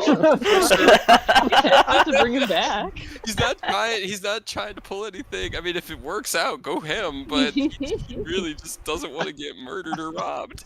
Just think about it. Chad becomes an actual Chad by sleeping with a potential god. You give Chad like a thumbs up and a wink, and with your native insight, you can obviously tell you might have misread that situation. Yeah, Okay. but she stands up and like gives him a hand. And just, I honestly thought you lived here. Not now. I live with my parents half a mile away, other side of the upper ring. Wait. Or upper As tier. long as you can tell me where to go, because I get lost, apparently. Apparently. Chad's Sure. parents are gonna be so happy when they see her. They're just gonna be like, he brought home a girl! He brought home a girl! He did it, yeah. Follow me. And he'll kind of just start leading you out, and he'll turn around as you guys are leaving and like give a low bow to the party. Like, thank you guys very much for inviting me and including me in this. Thank you. Gives like a weak, not forced, but like he's trying too hard smile, and then takes Mia by the hand and goes, "Okay, let's go, Mia," and starts to lead you out. As they leave, just like you can hear her voice echoing down the hall, just like, I'm sure if you asked like anyone and if they wanted to have dinner, and everyone would be fine with that. They'd be happy. Everyone's so busy all the time, and it's just and there's his Well, voice everyone sort of trails. needs to take a break. Hasn't Chad been working out in training? He's kind of he's been distracted, at least in the last week, by his new girlfriend. I mean, he has a legendary weapon, He so. does. Well, that one was kind of he was being trained by Hadrian. Hadrian. Oh yeah, he got took away. Yeah. You had missed last session. Hadrian has left the guild hall for the time. He received a message from your former mutual ally. I can't remember how you guys used to phrase Jaeger. Frenemy? Your frenemy? He received a message from Jaeger and took his sword and has left the guild hall in Emmeline's hands to basically give her like a test run on manning a guild, one that's already kind of established and set up and also doesn't have a lot, like she's bringing in new adventurers and starting up low-level quests again, because that's all that's really here. Most of the other adventurers that were a member of this guild either died during all of the upheavals when the coast was really dangerous, or quit because it was too dangerous. That's why it's been so empty. Most of the time you guys come into these like cafeteria halls, it's just you guys. Gotcha. Because everyone else is a Poor Chad. pussy. Give him No, his I'm kidding. weapon back. Arodi will also thank you all very much. It's been a long time since I was able to eat to my full contentedness, and I appreciate it. And I appreciate letting me know what happened with Eidos. I was hurt. He always brings me such lovely things to work with, and now I have to do regular work. Ugh. No monster parts. No monster parts today. Thank you all, and see you when I see ya. She'll head to her barracks, leaving the four of you with Manon and Lorena to head into the city. You are not attacked by bandits. However, while you are walking, Oh Aerith, boy. roll me a perception. Sure. So average. Takashi and Oni kind of just fall into a group along with Manon and Lorena. Alright, 10, not bad. Aerith, you're flying above, and you're staying up above the rooftops. You're staying like on the road though, right? Yeah, I'm literally like above them. I'm like following them as if they're a mouse in a maze. You actually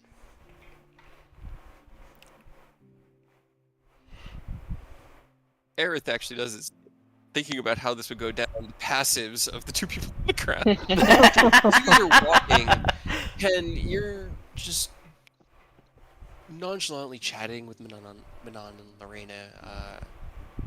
Nobody, or Takashi and Oni, in the distance you hear raised voices shouting, three of them.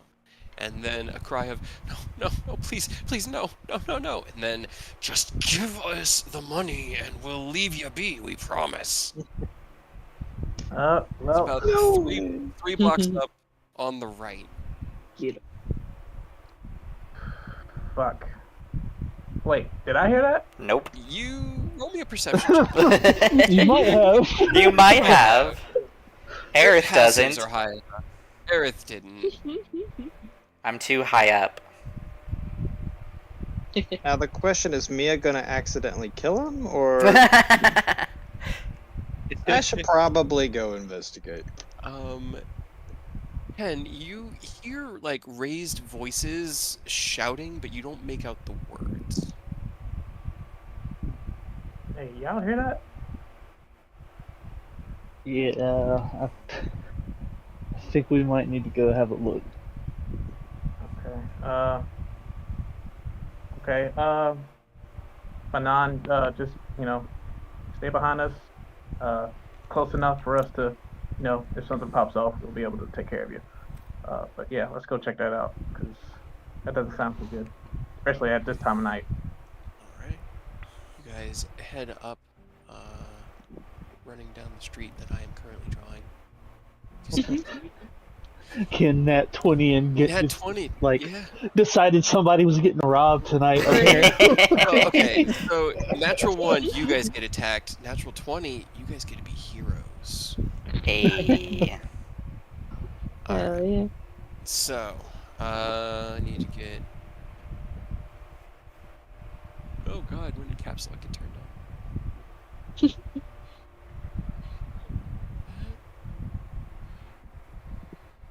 So is Chad being robbed right now? It's not Chad and Mia, no. Although I Oh, should that's who I probably thought- roll as well to see if we get attacked. But That's I'll do who that I later. thought was getting robbed, actually, when you said it in that voice. I thought Chad No, was getting robbed. Poor Chad. Oh, poor Chad. He tries so hard. Alright, let's see. This is gonna be great, guys. This is like the perfect time for people to be doing stuff like this. So like, half of the crazy adventurers have either died or quit, so like they can get away with this type of thing. I mean, Right. they're still the town guard, but This is, they probably don't get Yeah. paid Just- enough for they're this. just like regular dudes, Just so, cops. like Yeah. regular military kind of Right. people. They can So be everywhere. It's like My Hero Academia, they don't have but to worry policemen that are the only somebody's ones without walking. quirks. Yeah, they don't have to worry about a town guard shooting lightning from their hands or swinging a great sword and cleaving somebody in half. You know, it's Right. just like, hey, sir, stop! You're under arrest. They don't stop. They really can't do anything. Unless there's a bunch of them there. He That is didn't bow to my authority because he obeys a greater authority. No. No. Alright, well, then impromptu fight as you guys have run ahead. I have set up a really, oh my god, come on, give me just let me grab it. Give me. Alright, time to bully a bunch of bandits. Right. At You least, know it, at man. least we can't fireball them automatically, like last time. I mean, We you could all just slap can. them as our attack action. We'd probably win. Alrighty. Nothing is stopping you except for the fact you might blow up like part of the town. I don't Yeah, trust but myself let's not blow not up the to. So I have moved us onto the map. As you have heard the raised voices ahead, nobody, you dart forward about 10 feet and see the first one just around the corner. I don't want to say just like obviously a bandit, but in your with your passive insight, you can see he is wearing rough-hewn leathers, carrying a dagger like in one hand, and looking warily out into the street. And as you step forward, his eyes start to like glance over towards you. Your eyes meet in that moment, and we'll go ahead and roll initiative. I was gonna be. Can I Batman this? Nah. Roll me a stealth check, sure. Roll me a stealth check. Batman.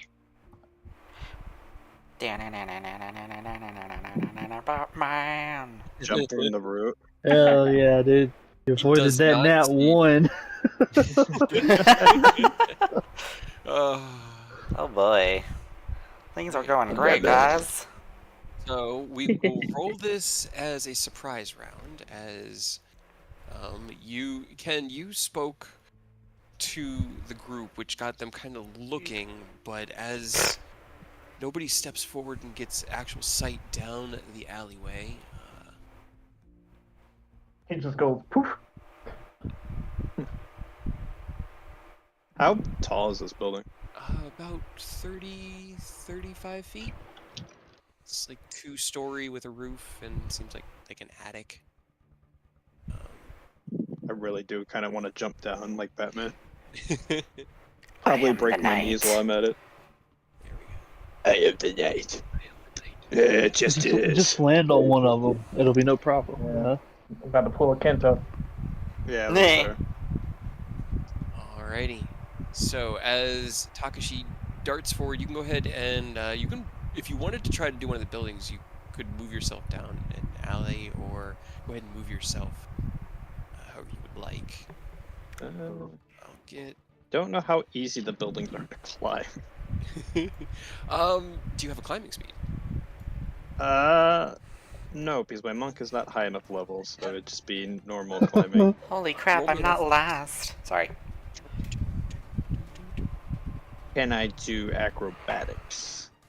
It is a higher DC, but sure. Well, I'll take a +10 than a +2. Okay. All right. As you dart forward, you see them. Your instincts kind of kick in. You lower yourself to the ground and dart sideways. Up, you grab onto one of the posts. You can move about halfway up. If you dash, you could get onto the roof this turn. I will dash. All right. You see as he kind of like grabs onto a signpost, kicks himself up, and parkours up the side of the building and onto the roof with nary a sound. Oh my god, he is Batman. Bonus action, hide. Okay, roll me another stealth check. Okay, and then D20. Reina actually has a positive dexterity modifier because she's a tattoo artist. So she actually looks pretty early. I'm Batman. Don't forget to get yourself an initiative. I'm there. No, I'm talking to Kyle. You are very much correct. Our boy's sneaking. He's about to miss the opportunity to take advantage of the sneaking. Yep. All right. So as you finish up the beginning of the pre-round, you are first off the bat with initiative. While up on the roof, the banditry ahead continues. What you doing? Oop. I can dash, so I'm gonna bonus action dash, jump on that guy, and then when I land on him, say hello there. Roll me. And the alley kind of just like dead ends at that point. Hello there, as Um, you break his spine. Hello there. I do have martial arts. Okay. Roll me a unarmed attack.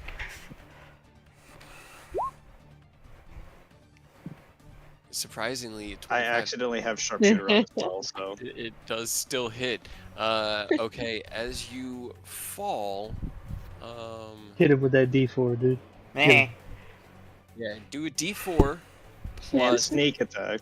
sneak attack. Definitely a sneak Jeez. attack. Well, he's dead. I mean, I would kill him. You're going for non-lethal? Non-lethal. Okay. He gets to go to the gallows. I mean, And if then you you- go over twice his health, he still dies. And then give me a dexterity saving throw. Alright. Dex saving throw. Okay, 18.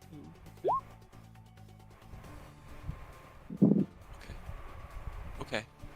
I rolled absolute trash on the falling damage because it was going to be 3d6 split between the two of you. And then you had a dex save to reduce yours again to half of that. I rolled 6 on the 3d6, so he takes Oh my 3 points of God. damage from your impact. And then you land on him with a heavy wham! And it's just lights out. He's not even, like, you're literally just standing over an unconscious body, and you look over at the other bandits. Make me an intimidation check. This intimidation. Where is my thing? Meh. Woohoo! What is your, To be fair, he's not scary looking. Yeah, he's not very scary looking, Some but dude. in that moment... Go ahead, roll another one. I'll give you advantage on that one. You would definitely... You dropped Came out of nowhere. KO'd a man. RKO. Nice. Oh my gosh. Dude. They look at you and they go, "Who the hell are you? Get the fuck out of here! You kill that one and let's be done with this." Anything else you want to do? I'm nobody. Lorena goes, "Well, this is going to be make for an interesting end of the evening," and is going to step back towards Manon and just let you guys have fun. Oni. Okay, well, I mean, I guess I just run on up, see what's happening. You guys have your I get up here, dashing. dash around the Like, corner to whoa. see Oni stand up over an unconscious body. 4 bandits drawing, 2 of them with daggers and 2 of them with short swords, drawing them in Okay, response. and then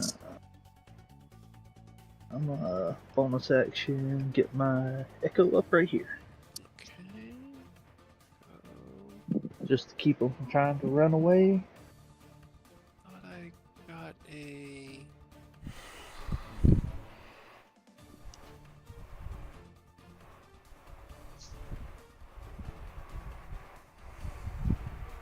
It's like I know I had a token for it, so we made one.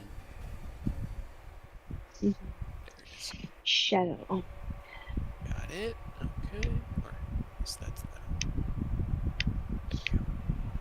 Alrighty. Anything else you want to do? Nope, that was my action and my bonus. Okay. This one. The surprise round. You had a whole round, so this is them drawing their. He kind of like takes the commoner that he's got by one hand.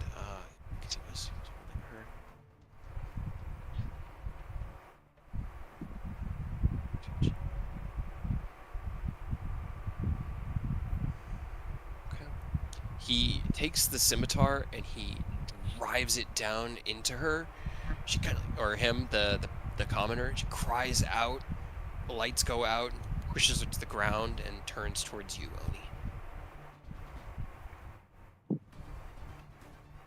I'm just gonna calmly say, well, I was gonna suggest you step off the path you're currently walking, but I guess that is your answer.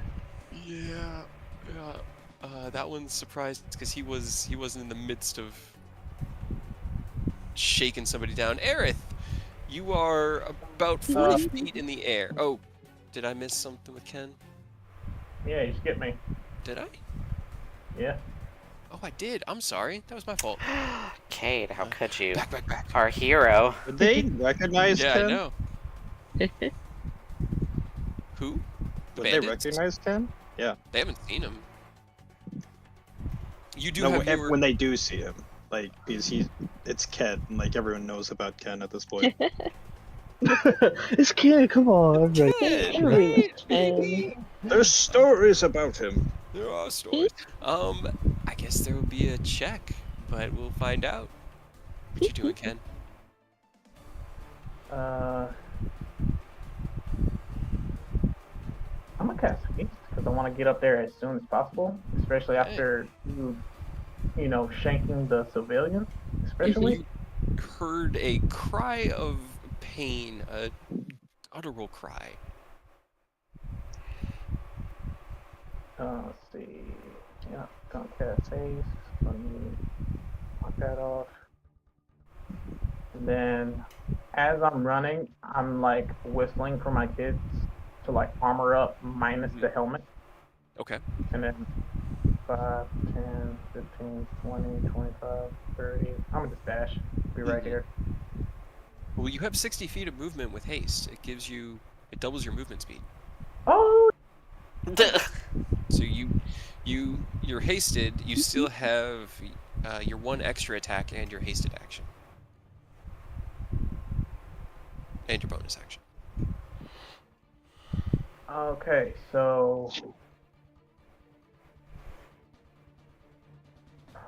Let's try I guess not you to would- kill them. yeah, I was like, yeah, they're not cultists. It's not kill on sight.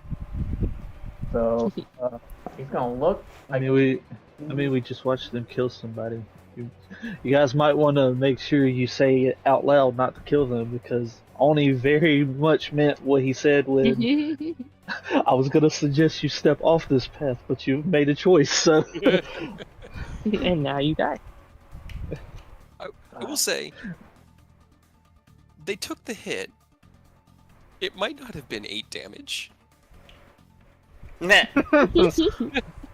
It might It not. might not have been a killing blow. Maybe. Or they just died outright. Yeah, Ken's gonna look over, see the unconscious civilian, look back towards all of the bandits, and just say, "You guys picked a really bad time to do work while I'm slightly intoxicated." Give me an intimidation check. You're ruining my buzz. Intimidation with I was having a great evening. Right? Oh, yeah. They kind of like look at each other. There's a shared like worried glance. Let's see. Okay.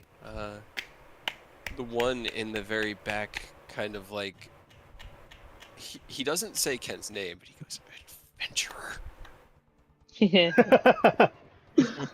Adventurers. Hi, I am Adventurer. This is my greeting card. No. That hits. Oh. The one that stabbed the civilian. Okay. Non-lethal. Non-lethal. Okay. Let me see what they're. you shot a blunt arrow. That's all it was. All right. Got it. It's one of the arrows with the hands instead of a point. You know. The boxing glove. You attempt to aim for the weapon, to knock the scimitar out of his hand. You lower the Vidofnir cannon on your shoulder, and aiming at the blade of the weapon. But your aim is just a little off. The man's down a hand, but he's not holding his weapon anymore. And There you go. seems like he's pretty hurt. Well, that's a valuable lesson on harming innocent civilians. Don't do it. He's got like a big gaping hole through the middle of his hand. Just Yeah, you'll get that healed up in jail. Don't worry about it. Bonus action, I'm gonna order Mini-Me to get to the civilian as fast as possible. Okay. Bonus action, so it gets a 40-foot movement, and it can. All right. It can get within about 10 feet. It would take an attack of opportunity to get within 5 feet of it, but if you want, you can, because it's a homunculus, so it can be attacked. Yeah. Um, It does have hit points, fuck though. it. Yeah, fuck it. Civilians' lives come first. Okay. I can repair him later if he does get hit. It's fine. So as your mini-me jumps off your shoulders, let me pull up the efficiency bonus 5 version of it. It's got an AC of 13. It darts past 1, 2, so it's going to go past 3 of them to get there. But you had just... Okay. That is a 11, 12, and a natural 1 with disadvantage. Your intimidation. Hell yeah. So as Mini-Me Get on through, darts little across, jumps, boom, sweeps under one of the bandits' legs. They slash out at it, kind of like stepping back and trying to like group up with each other, very concerned as to what's going on. Your Mini-Me is now right here. Anything else you want to do? I can't cast a spell with Mini-Me, right? I gotta wait. Well, you have your action. You still have a hasted action because you hasted, shot. Alright. I'm gonna cast my new cantrip. Okay.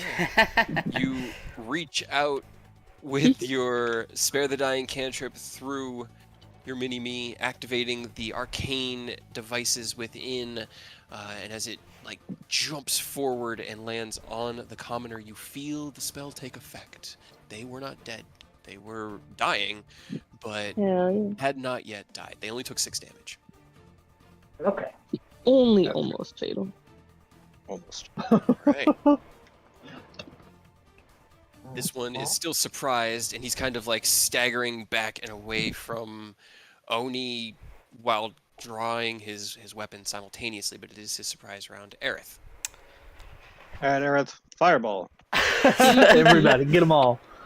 Gonna fly here. I'm pretty sure that's 50 feet on my broom. Sounds good, looks right. And, oh god, how far away is she from me? 40 feet down and so probably like 90 feet-ish, 75 feet. Damn it. My healing light is 60. 60-foot range? Yeah. Yeah, it's just a little bit out of range.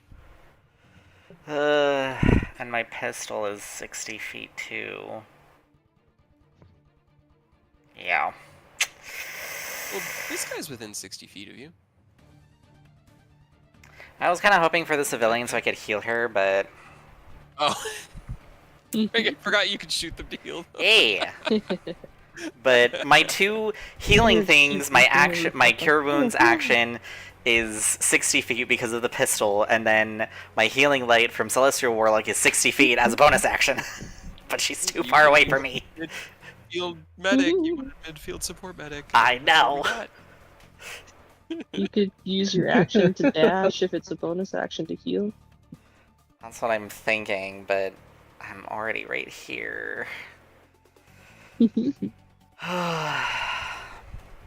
can still yell at them. That's always a free action. Damn it, Wither and Bloom is also 60 feet. God.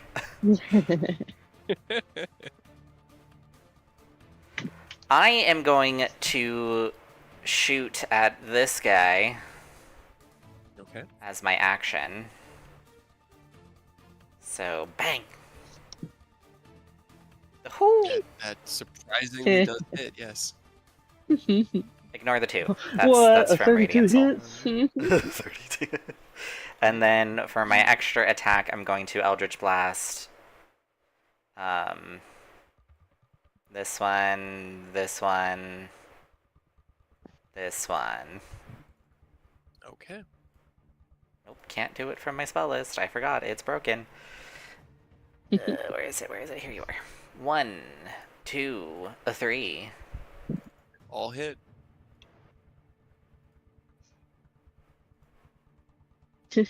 So 2, 3, and 3. 8. Oh, that's your radiance. Okay. Yeah. I was like, I thought that was agony. It's only, yeah, the 2 is only when I cast fire or radiant spells. And it was 1, 2, 3. How was it? Just spread out. 1, 2, 3. All right. You fire your first shot. It slams into the bed, kind of sending him staggering back. You raise the Sicarius and cast the Eldritch Blast cantrip through it. 3 shots come out like a shotgun, each one wham wham into its target. They definitely felt that. I'm just like It sitting. hadn't really been touched yet, but I'm just sitting side saddle on my broom, legs crossed, gun pointed at them. And if they ever look up and see me, then I just wave. This guy is. Okay. And surprise, Manon is just having himself a nice little time. Nobody. Takashi. Nanashi. Time to go Jackie Chan mode. So, 1, 2, spend a key point, 2 more. Ooh. All right. And that one's unfortunate, but the nat 20 is pretty dope. Right? Go ahead. The first attack, you don't even need to roll me damage. This guy had 1 hit point left. So as he's like holding his hand and like screaming in agony from the like $half sized hole in it that you can see through, you just give him a nice swift pop to the side of the head and he's lights out. Bitch slap. Move up. Yep. Back the other guy. Both those hit. All right. First hit doesn't knock this one unconscious, but I can guarantee you the crit's gonna. That one though. Yeah, right? Still. Pop the one unconscious, and as this one is kind of reeling back from Aerith's Eldritch Blast, you step up next to him, wham, and then bam, hit him with a like an uppercut with your left hand in the solar plexus, and then when he's reeling forward, just right in the side of the head, he reels to the ground and does not get back up. I'm gonna mark them with the X's, but I know you have them unconscious. They're just no longer in battle. Gotcha. So you guys, because you can't see the health bars, so you don't know which ones have been dealt with. And that is my turn. Because Alrighty. that takes my bonus action. Sounds like it's going well over there. That's It's your turn. I'll skedaddle on up here and I'll throw some attacks on these guys. As long as you guys have said out loud non-lethal, you'll go non-lethal. If you haven't, now's the time to speak up. Non-lethal. I'm assuming. Only don't, Maybe. only don't kill these guys. We need to turn them into the guard. All Okay. of those hit. Okay. Did you have Booming Blade on the first one? No. I just had it click. Yeah, that's what I thought. Okay. Ignore Booming Blade. Your first 2 hits knock these 2 guys unconscious. They had 15 and 3, respectively. Okay. So as you step forward, he moves forward in this fluid, like 3-step motion, and then with 2 quick jabs, one from each hand, boom, right into the throat. They both start reeling back, and then just sort of like their eyes roll in, and they fall unconscious on the ground. And you guys are out of initiative. I'm gonna quickly fly over and shoot her with a healing light. Okay. Eric very rolls up, concerned for a puts a second. gun to her head. Yeah, she gets Heal. 1 point back. Oh no, I had the wrong chamber chosen. Oh no. Shit. It's like, oh no, I shot her. Oh, look, she's getting up. Okay, we're fine. Okay. As you reach out with your healing magic, you could see mini-me kind of wrapped around the stab wound in her stomach. He's stitched it together with the magic, and as you reach out with your healing light, the bleeding comes to a stop, and her eyes flicker, and she kind of like looks up like, what? You all right? Take it slow. Mhm. You lose a little bit of blood there. She kind of like tries to sit up, but then just like slips in her own blood and kind of ends up falling back down into a seated position. Goes, oh, what happened? Looks down at her stomach and the small dragonling on her. Aerith, Ken, and nobody, can you roll me charisma checks at advantage? Don't freak out. Right. Be cool. We're on your side. Oh no! Nice. Good start. Hot Don't start. freak Hot out. start. She looks up at Aerith holding a gun to her. She looks up and sees Aerith holding what looks like a very, very elegantly crafted arcane crossbow while floating on a magic broom way above her, like pointed down, and her eyes go wide and she looks over at Ken and Takashi, and you both have that, like, don't worry, it's okay. She kind of like takes a deep breath and goes, you saved me. Thank you. She kind of like How could I ever repay Wipes. you? wipes her face. It's no problem. What were you doing out here this late? Kind of dangerous, you know? Yeah, well, we don't always have the choice as to when we make our way home, do we? Yeah, you got a point there. I thought a few blocks would be safe. I was wrong. I'm gonna give her a cure wounds just for good measure. One hit point doesn't do a lot, does it? No, it doesn't. She's still doubling over, so I'm just like, here you go. 7. Yeah, you look down and recognize that, and then you see the wound. It's still like red and sore, and she's got her hand on it. You cast your cure wound spell again, and all of the redness goes away, and it fully heals up with this arcane. I don't shoot her, I use my hand. Reaching out. She kind of takes her hand away and goes, that's much better. Oh, thank you. How could I possibly repay you? Thank you. No, ma'am. No payment is needed. We just, we heard you screaming, so we came to help out as best we can. If you like, we're escorting 2 of our friends home. If you want to join us, we can take you home after we get them home. Actually, before any of that, Aerith, Takashi, stay here. I'm gonna fly to the nearest guard outpost and let them know what's going on. You guys sit here and watch them. Okay. Ken's gonna pull out his like rope of climbing and see if he can like tie a couple of them up. Okay. It's super easy. All you have to do is tell the rope of climbing, tie them up, and it does it for you. It's really, really useful stuff. You basically wrap it around, you go, knot, and it knots itself all together for you. Yeah, Cray really enjoyed that in Barovia. Rope of climbing was so useful. Guys, Yeah, it's the best. there are so yeah. many uncommon items that are super useful like that. Right? I'm gonna fly to the nearest guard outpost. See if they can't get a guard or 2 or 3 over here. They're probably gonna ask for you to take a statement. Like I said, we're escorting some friends home. We can also take you home as well if you'd like. That would be great. I'm really, it's only another block and a half from here, so it won't be long. But yes, whatever time you need, I'm just glad to be safe. Yeah, no problem. I wish this was midday because it's gonna be hilarious. There's gonna be a 6-second period where Kid's flying and he just completely stops when haste drops, and nobody's gonna be able to see it and enjoy it. Oh yeah. That is a very good point. Okay. Because Actually, it doesn't make him fall or anything. He would just stop after that minute. So if it was daytime, we could just see what is that guy just floating there for? But it's night and nobody's gonna see it to be able to enjoy Well, it. I will. Are you gonna go with Ken? No, I'm gonna stay here. I'm just gonna see in the distance how he just freezes in midair, and I'm just like, Roll oh. me a perception check. Roll me a perception check. Can I roll it with advantage because I have dark vision and double sight?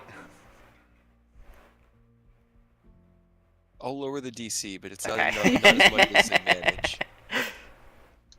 Damn it. It's not 20. You missed it by 1. I know, I fucking knew it.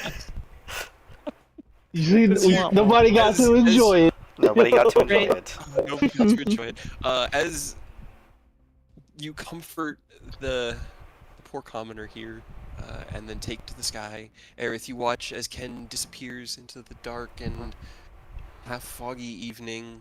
Looking down at your friends, you can almost imperceptibly hear shit in the distance.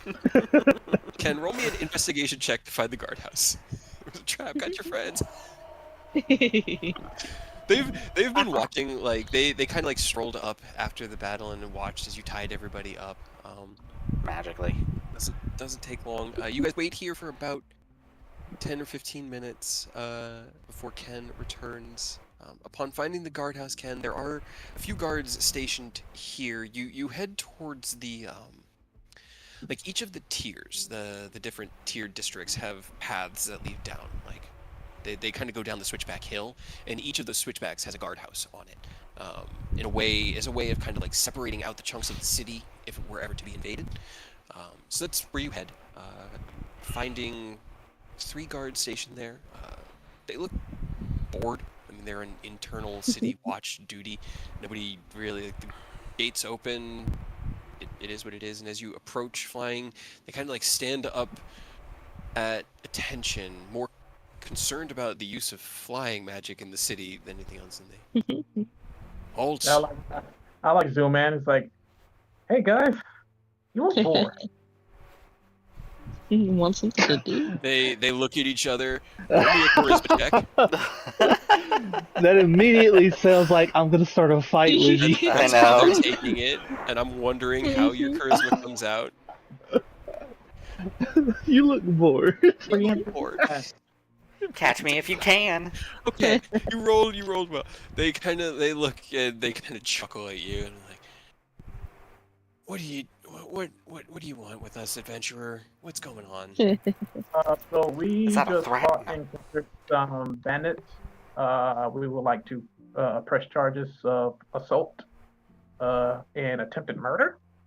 Would you guys want to come and grab these guys? They kind of like, as you'd said, assault, attempted murder, bandits, keywords that get guards' attention. they kind of like realize that this isn't just adventurous shenanigans in the city. Yes, lead the way. Lead the way. Well, how many? How many are there? 5. Are they secured, dead, or unconscious? What's the situation we're going into? Unconscious and secured. Okay. Do you have friendlies watching them? Yes, sir, I do. Wonderful. And the fulfilling weapon. All right. Grab all the manacles. We'll chain them together. March them down to the jailhouse. I did accidentally shoot a hole in one of their hands, so you might need to get that treated. Oh no. Hell. The prisoners will enjoy that in prison. Don't worry about that. Kinda Missed the like gives prime you a very opportunity. sadistic. All right, well, I guess you guys follow me. I'll like fly like low-ish Okay. to lead the way. All right. They jog to keep up with you, falling in line and moving through the city with ease. One of them stays behind. The other 2 come with a. They each have a set of iron manacles and shackles, and then a chain to link all of them together. They're gonna frog march these guys through the city. And as they get here, they still have not regained consciousness. You all have been able to. Nobody comes from Manon and Lorena. There's really no one else out. By the end of it, like, Manon is kind of like leaned up against the wall. His eyes are closed, and he's just like his head's down into his double chin, and his hands are like crossed on his stomach. He's like half asleep, leaning against a wall, and Lorena's just got like a little sketch pad out that she's just drawing. Like, Oni, with your perception, you could see looking over there. She's drawing the blood spatter. Like, she's kind of. There's something about the pattern in it that has struck her as artistic, and so she's kind of recording it with that flair. But they're just keeping themselves busy in the half hour or so that Ken's gone. The artsy types. The guards and Ken arrive. Your Corey is shackled together and marched away. A statement is taken from the victim, who informs them that the last thing that she remembered was being held at knife point, a strange flash, an attractive man, and then pain. And that was it. That was all she remembered. Some dude fell from the sky. Yep, somebody fell from the sky, and then she was stabbed, and that was it. And that was all she remembered. And the guards were, "What are you doing out this late? You know that the roads are not safe past 11 or so," and explaining, she has a sob story, I'm sure. But I was working late to feed my children. No. By the time you guys are finally wrapped up, it's about 1 in the morning. It is dark and quiet. You lead the commoner, whose name you learn is Sheila, to her home, and ensure that she gets in safely before before heading down into the middle tier. College of bringing, Creation. Yeah, Lorena to her home, Manon to his. In the end, it's about 3 when you guys get back to the guild hall, because it takes a while to get around the city on foot. And you step through the door, content, happy. Yeah, had a good time at the party and then saved another life. I call that a win. Meanwhile, Mia. Didn't. Bow, chicka, wow, wow. Sorry. Whoa. Probably. Ooh. To be Source fair, took a hit. he is probably the most dangerous Whoa. out of all. I'll circle the 20. Damn. I mean, like. Do you I'm wanna back. save him? I mean, just because it would be funny to watch Chad fight, kinda. No. Just like a little. Be the hero, Nothing Chad. big. Be the hero. Yeah, let Chad be the hero. Okay. Right? I mean, she's gonna definitely make him think he's the hero. Okay. Just subtle spell Roll me a everything. perception check. Perception. So, Jesus Christ. Jesus. V is so screwed for Monday. Like, Yeah, right? I'm 100%. I'm gonna Oh die. my god. Alright. I'll make this a little bit smaller. As you and Chad are walking through the city, he grabbed your hand on the way out, and I don't think Mia would have taken it back. So he has you by the hand and is kind of just swinging it lightly, half tipsy, and he's just strolling through the city. So I live about 6 blocks this way. It's north of the guild hall, close to the outer wall. And as he's kind of like explaining, and you guys are walking through the city, you hear a cry for help in the distance. A young woman, she's probably like a teenager, runs out into the street. Her frock is half ripped away, and as she runs into the street crying for help, she looks and sees the two of you. "Help me, please!" And 3 very rugged and rough-looking men come out from the alley behind her. I'm going to draw up a little map. You got it, Chad. You got it, Chad. Chad's eyes go wide, and he looks at you like, "What do we do? What do we do? What do we do? What do we do? What do we do? What do we do? What do we do? What do we do? What do we do?" Hold on. Ma'am, are you okay? You guys, she doesn't look like she's having a very fun time. Are you okay? Hold on. Let me get your token and get you some tokens to work with too. Grab a couple of bandits from the other map because it's here, so why not? 2,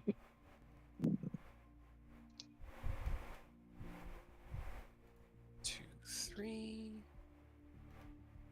Not dead. Not dead. Not dead.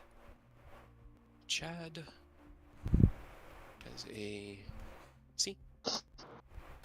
And then Mia. I'm like, where is your token? I don't see you. I was searching through my entire library for homunculus servant, which you're not. That'd be concerning. Not that I know of. That you know of. I guess you could be, couldn't you? Your token is set up. I need to get a commoner.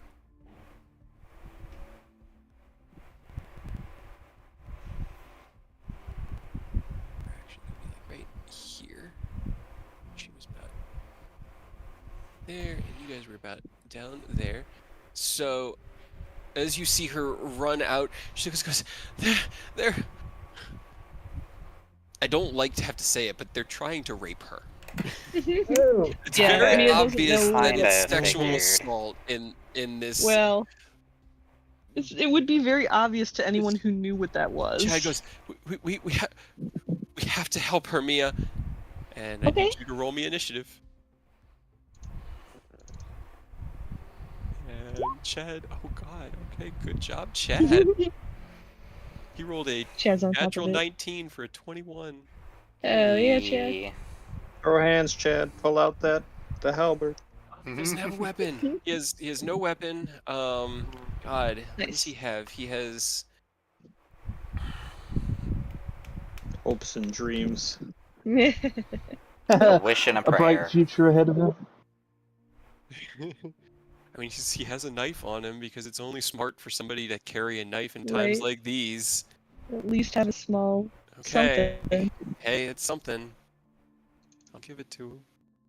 But he was going to dinner. He wasn't expecting it. Oh, God. He was gonna have a fun time. Alright. Chad still gets to go first. Get commoner on the board. And then. She Does he goes have a before belt me. on? Does he have a belt on him? Can he whip it with his belt? A belt still deals like 1d4 damage. I'm trying to give Chad anything to use. Okay. It's 10, 15, 20. Is there a brick on the ground? Yeah, I mean, that's We're what I was like, doing. It was Chad. either going to be a brick or a knife. What do you He's have? going to A knife! run up No! to here, get onto the other side of her. Like, he's going to put himself between her, draw his knife, and go, "Don't touch her!" And he's going to try to make an intimidation check, because he can't get within range. Oh, sweet, sweet baby No, Chad. come on. He has an 8 in his charisma. I'm going to do his rolls above table. Okay, 10's not terrible.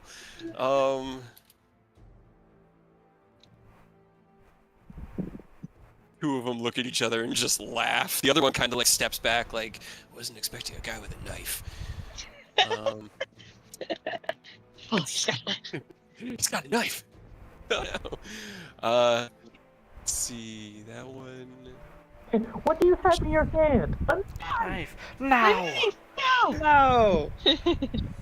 He kind of like the one in the front sneers and goes, "Boy, you got yourself into all sorts of trouble." And he's gonna step forward and make an attack with his scimitar.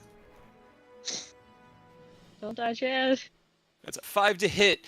Chad Hey. deftly dodges out of the way and Definitely. like cries in a shriek of like surprise, but he is not hit. Mia, our commoner's next, actually.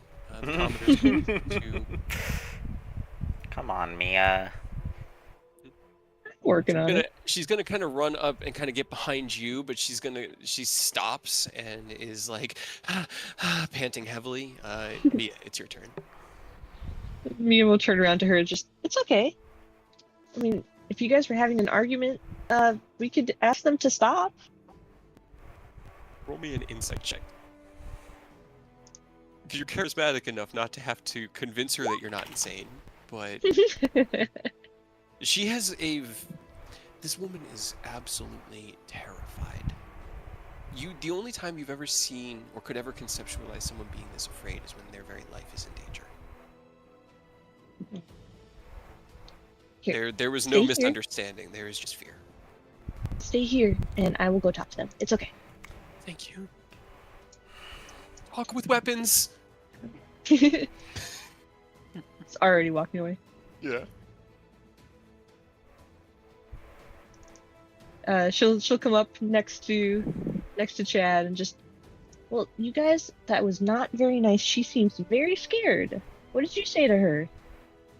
None of your business, girlie. Get out of here. Now.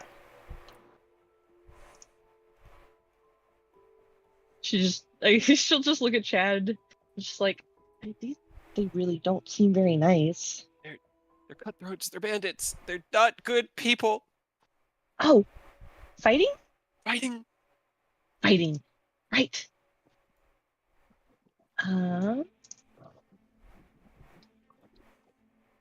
Fireball. So you probably have your bonus action if you wanted to quicken something, but Yeah. Okay. I will.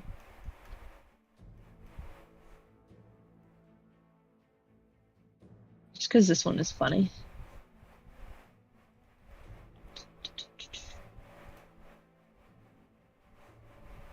Okay, it's a 5-foot radius sphere from a point I choose, so probably right next to these two guys, and I will quicken spell with a sorcery point okay. to cast Sinalock's Snowball Storm.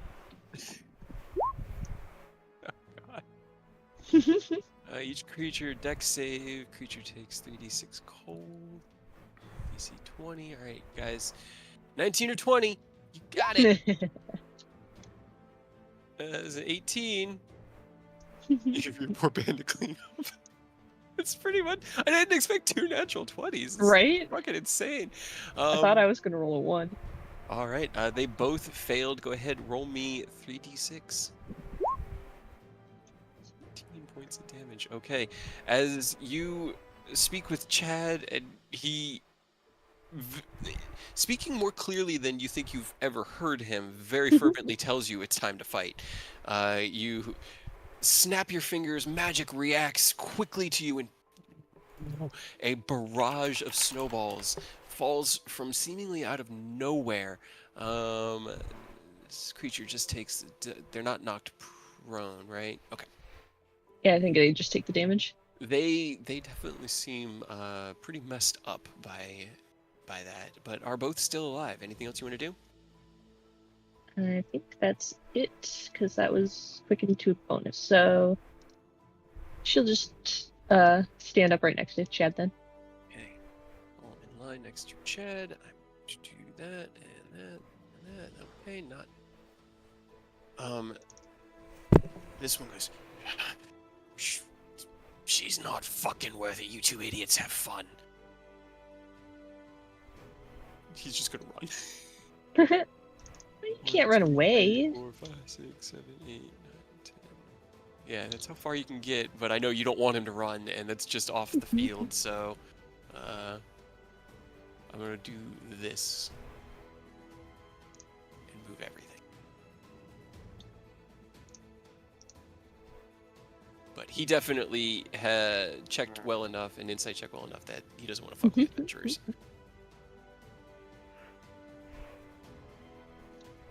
That's probably for his best, his best life, you know? Yeah, that magic came quick and strong, and he's like, nah, man. All right, is up. I think something got. Yeah, that's what happened. Okay. something didn't get moved when I moved it. Okay.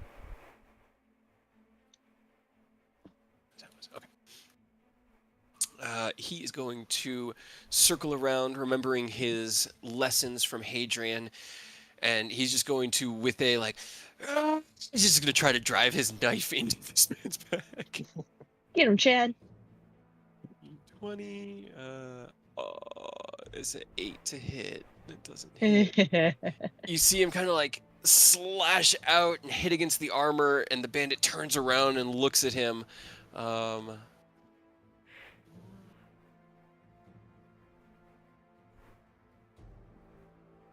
This one, who's the one we're supposed to run, is going to come up next to you guys and try to slash at Mia, because he did not recognize what he was up against. Like, Chad looks like an easy target. Mia, until you look at her, looks like an easy... Oh, that was on the wrong character sheet, that's why. Looks like an easy target. 16 to hit? That will meet my arm class, yes. 4 slashing damage, reduced to 2.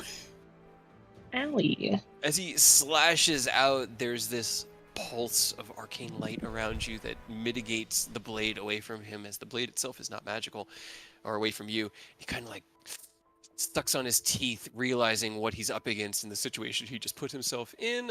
This one will make a slashing attack on Chad. It's a 6 to hit. Chad deftly deflects the scimitar with the knife, just parrying it out of the way. When Chad tried to stab him, did he roll with advantage? He did. He rolled a Aw. 2 and a 6 on the die for a 4. Real bad. Yeah. Poor Chad. It'd actually have been a 6 and a 10 because of proficiency, but it still misses them. Mia, it's your turn. She just looks at that guy who came up next to her and tried to stab her. She's like, that was not very nice at all. You guys are so mean. And then I'm going to go ahead and twin spell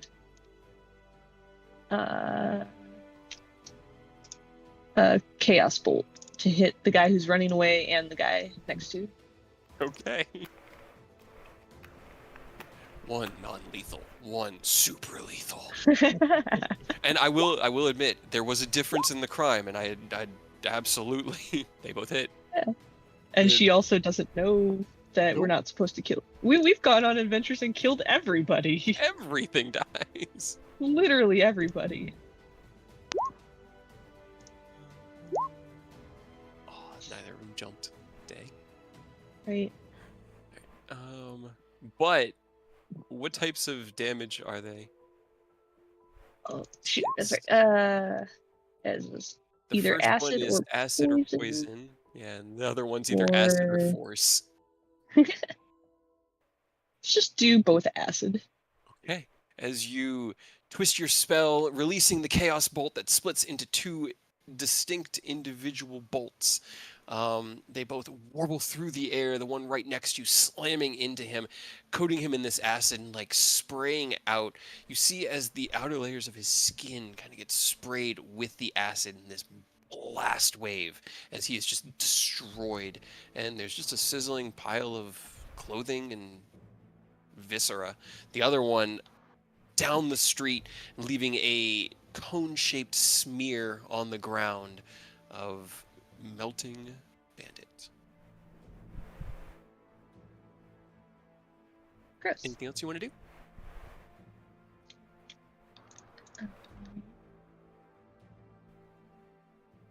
I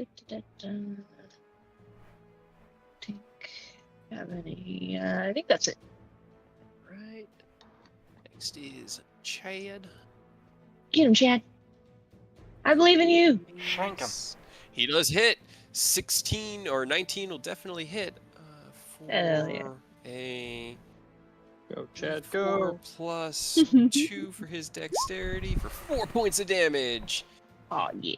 Stabs out, and as the bandit's looking at his friend, he's crying out like, "Oh God, I can only ever think of the same like 4 names over and over and over again." He's just, Jeffrey, no!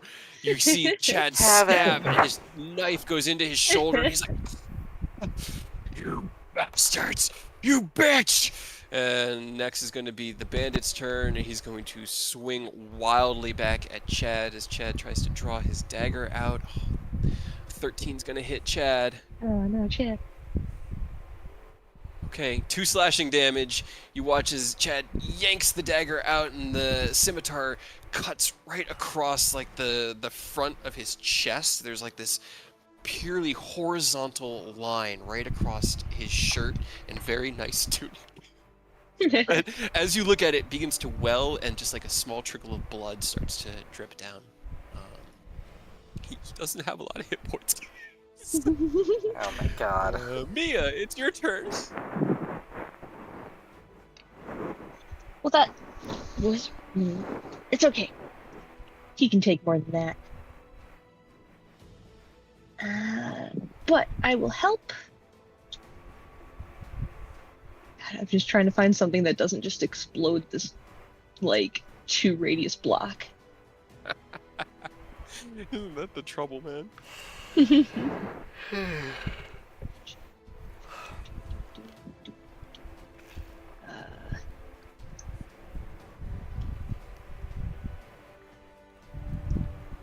And fine. What source of Great. weapon? A little collateral damage never hurt anybody, other than the people that die. My Iriabor map I'm building, we'll just put a big crater into it. Yeah. Would I be able to tell Chad to duck? Sure. Alright. She'll pull out, or like she'll hold up her staff and give it kind of like a little bit of a twirl. Just, Chad, you may want to duck. What are you doing? And I'm going to lightning bolt him. That's what I thought. All right, he's gonna have advantage on his save, and he could have a little bit of a modifier because your spell save is very high for him. But he's still kind of in the way. Sorry, hold on. That did not roll at the right level of spell. Yeah, that rolled it at 7th But I don't level. think it mattered. No, that's 3rd level. Yeah, it's supposed to roll at 7th level. It won't. It's not gonna. Like he sees the magic forming and moves off to one side in a tuck and roll. Your lightning bolt arcs out. It hits the bandit in front of you, and he like convulses and he just explodes. It's just like a circle of blood from the sheer viscera of his explosion. But yeah, that was a lot of damage. I haven't really seen them do that before. He kind of reaches up and goes, "Ow!" He looks over you and he looks past you. And goes, "Are you okay?" And the girl kind of like staggers forward. Like, is it over? Is it? I think so. Looks Were down those at the, the were those pile the of only ash. people that were bothering you? She runs at you and just throws her arms around you. Thank you. Hello. Lets you go. Sure. Walks over to Chad and pulls him into a hug. Thank you. Give him a little kill. Chad just kind of like stands there like he's still kind of taking everything in, and as she backs away, he could see the red smear on the front of her dress from his wound, and he kind of like his face blanches a bit, and she just smiles and goes, "Would you mind accompanying me home? I'm not far." Yeah, we can make a stop. Chad, Looks at you. Yeah. are you okay? I'm good. Really good. Yeah. Come with us. We'll keep you safe. Looks at her, and she kind of like just smiles weakly, and he takes your hand in one hand and holds out another to her. And we die.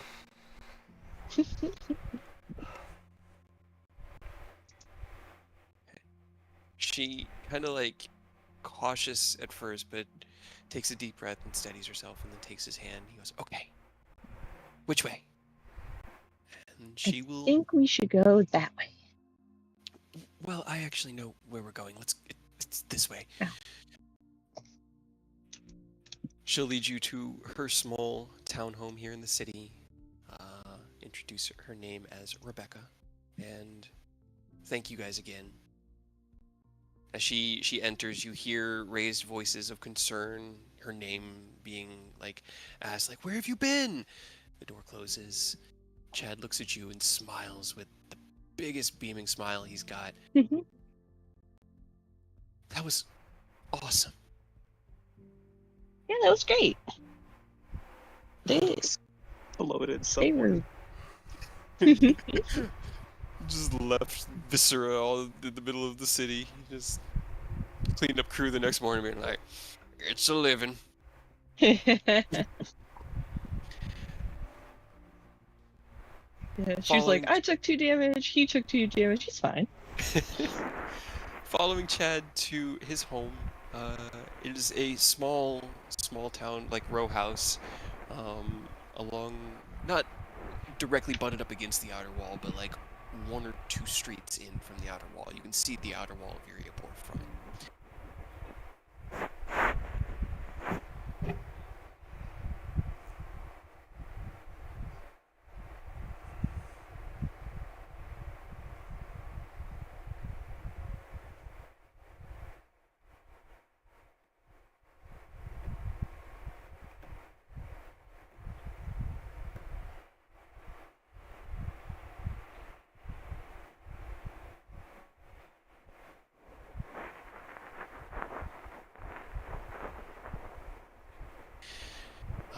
He heads up and unlocks the door with a handful of keys that he's got, and then he kind of stands there and goes, "Do you want?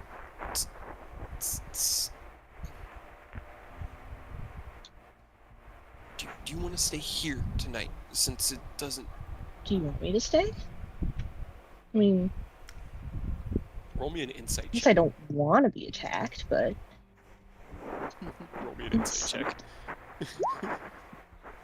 He doesn't answer your question. God, every insight check is so good tonight.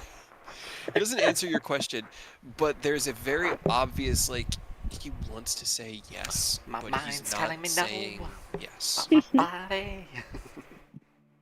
And he kind of just toes the ground and goes, well, it just... I just thought it might be safer, if you returned when it was light out. For the bandits, Sure. obviously. yeah. Don't For the wanna, bandit. I mean, don't want to kill too many of them in one night, right? Job security. what's so? But yeah, I'll stay. Sure. He will lead you into his home, introduce you to his mother, who stayed up to this hour of 2-something in the morning, and with a very pleasant night. Oh, is this a new friend of yours? Oh, Actually, are you thinking about it, profusely it's his bleeding? grandmother. He's actually going to be... You know what? I'm changing one thing about Chad's backstory. He's raised by his grandmother. Hell yeah. Grandma. No. This Waddles is over. Mia. And she goes, oh, and she kind of picks herself up from the chair. You're Mia. Yeah, it's so nice to meet you. Do you want anything? A night. Do you have a bandage? She kind of For squints at Chad. you. Oh, dear, oh, your new shirt. Oh, let's get you cleaned up. And he's kind of just he looks at you why? But a very domestic evening, late in the night, is had. You stay the night at Chad's. I will say, Mia probably isn't cognizant enough, and Chad's just not brave enough. No. He met the peak of his bravery in inviting Mia in. That was it. But a night is had. As you all return to the guild hall, this is why I needed to know what happened with Chad. Mia's not here. Grant you entrance, and you're able to move back into your barracks. You don't find Mia, but you've seen the looks, and you know what to expect. Finding yourselves in bed, late, hit that long rest button. Hey, The next morning comes late as you all sleep in somewhat. Oni and Aerith are up relatively early because you guys just trance. So you guys are up at normal breakfast time, but the rest sleep till about 10:30, 11. It was a late night's festivities with drinking and subjugation of villainy and then subsequent murder of other villainy. But you guys wake the next day while I'm trying to figure out the wording in my mind. While Oni wake alone that morning, Oni, you receive a sending, and I need to get the wording. It is two voices. His name it is Viter. All right. I appreciate that you were already preemptively writing it for me. I got you. He is the chieftain of the tribe that lives on the world turtle in the Dale of Earth, the Minotaur chieftain, and one of the ones that Oni had more of a repertoire with. Fire and air weren't as accommodating. They weren't as easy to spend time in, but you would spend time with him. So let me get the wording together.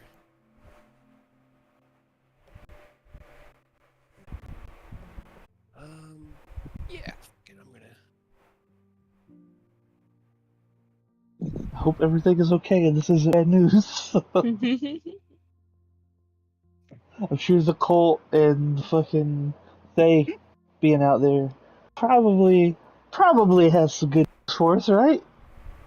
It's fine, I'm sure.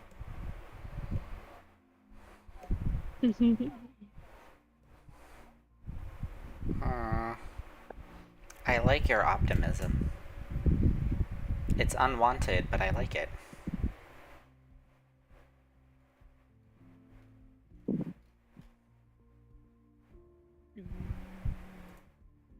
You hear a deep and grizzled voice in your mind. Friend, word comes from the Dale of Water. Leviathan has fallen to our foe. The 4 titans have been claimed. Have you made progress?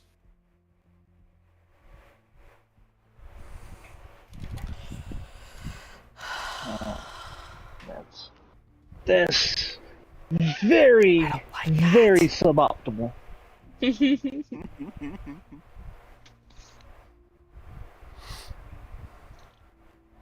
me see. Write this out so that I make sure I send it.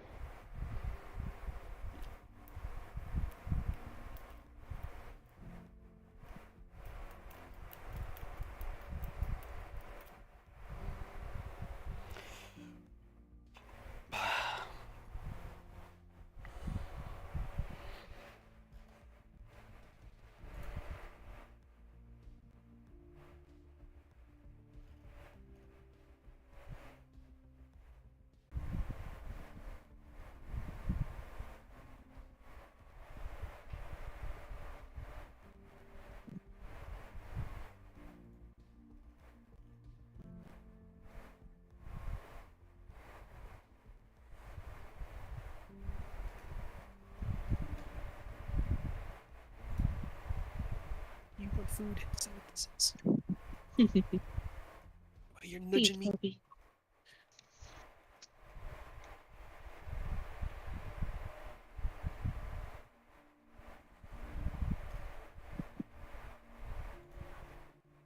Man, working with 25 words. Right? It's rough. It's hard. It's hard to get all the things you need out and still make it sound like, intelligent speech. Right? You could drop all of the, words in between everything and it would kind of make sense, but... Wasn't that Scanlan's way of sending? Like, it would be like as few words as fucking possible. Yeah. Just take out all the filler words on the inside. And down. Right? Just leave the important Exactly. ones. Nobody cares about the ands and the thes Fill them and in the ifs with and your the own brain. ofs. That's fine.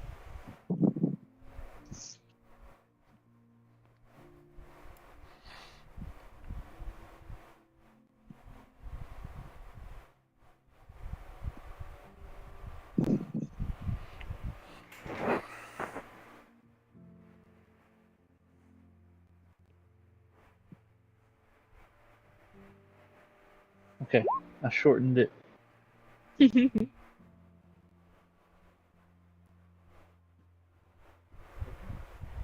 All right. The spell connects. Your message sent. Unfortunately, he only had the one today, so. Equally unfortunate, I have the none today. Right? Mia, you awaken to a lovely home-cooked breakfast. You slept in Chad's bed. Chad, well, Mhm. we can determine I'm what sure. happened with everyone else behind the scenes. But awakening the next morning, actually, no, he wouldn't have. He would have given you the bed. He'd sleep either on the floor or on the couch in their like common room. But there's really like his bedroom is tiny, her bedroom is tiny, and the common room is tiny. It's not a big house. Yeah. Are given a small but wonderfully delicious breakfast crafted by Chad's grandmother, and then the two of you, Race car bed. the two of you walk back to the guild hall. It's. So here's the thing.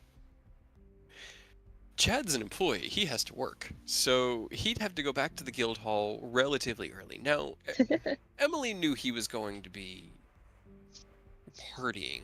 So his shift really wasn't scheduled to start till about 10 or 11, but it's about when the wanderers are finally waking up that you get back to the guild hall. You've already eaten, but seeing them in the hallway, you fall in line, leaving Chad to do his work as he needs to. Right. Bye, Chad. Have fun at work. I will, Mia. We'll talk later. Okay. You guys all gather together back within the cafeteria where you had had dinner just the night before. The tables have been reset to their original configuration, and the cafeteria is working as you'd expect. There still aren't a lot of like most of the people that use this is kind of like an office. Oh God, because I had one in like a deli. Is more like what it is. They have prepped food that can be like scooped out and served quickly, but they also do stuff like on Wow. order. But it's not like a lot of food constantly available because that would cause a lot of waste. Right. It's just more of like during specific times they have, like the little carafes of eggs and things made up for quick serving, and then the rest of the day you can come in and be like, hey, can I get a sandwich? And they'd be like, sure, give us like 30 minutes, we'll get you a sandwich. Or however long it takes them to make it. I don't know. How long did it take to make a sandwich? But there are a few. There's probably one other small table of young-looking adventurers here. The two people that Ken had met the day prior are here with a couple of other companions that could be interns or party members. It's hard to tell. I guess at this early stage, they'd be party members. But yeah, I will leave it up to you guys to decide what you want to do with the rest of your day. This 21st day of the 4th month, the year 1488, since the end of the spell plague. It's about 11 a.m., and you have gathered together for the first time today. Well, obviously, the first order of business is going to be the morning training stuff, and then Yeah. on is going to fill the gang in on the fact that we just lost the final Titan, which is very, very ominous. All right, let's do training then. Go ahead. Did you want to start with your wisdom one, Ken? Yeah, might as well. Okay. All right. Meditation. Okay. As you sit in meditation this morning, contemplating the things that you talked about the night before and focusing on that kind of constant surge of rushing energy around you. This maelstrom of platinum energy that the first time you'd closed your eyes and focused on felt like a hurricane whirling around you, and then like a tumultuous river passing over you, and then a creek. Something a little bit more manageable. You've become accustomed to the sheer force of it. And as you meditate and focus your mind, there's a soft clicking sensation, like a release and a connection at the same time. You focus through the visual static that gets created in your mind's eye of this maelstrom of energy and can see 7 distinct points beginning to manifest themselves within the maelstrom.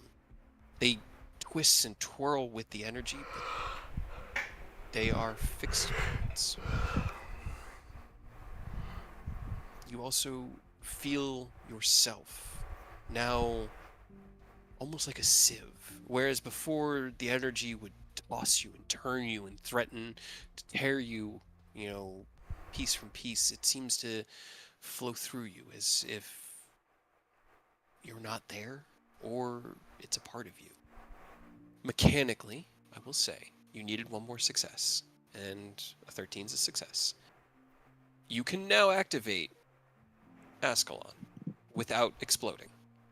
There will still be a saving throw. Oh my god. But it'll be against death. You feel your body becoming more attuned to the energy of the platinum maelstrom, and you can, because I don't want to leave any uncertainty in there, you can safely assume that it would be able to withstand the transformation. Whether or not the tether of your soul to your body can withstand it is an entirely different process. And what these 7 points might be is more to meditate on.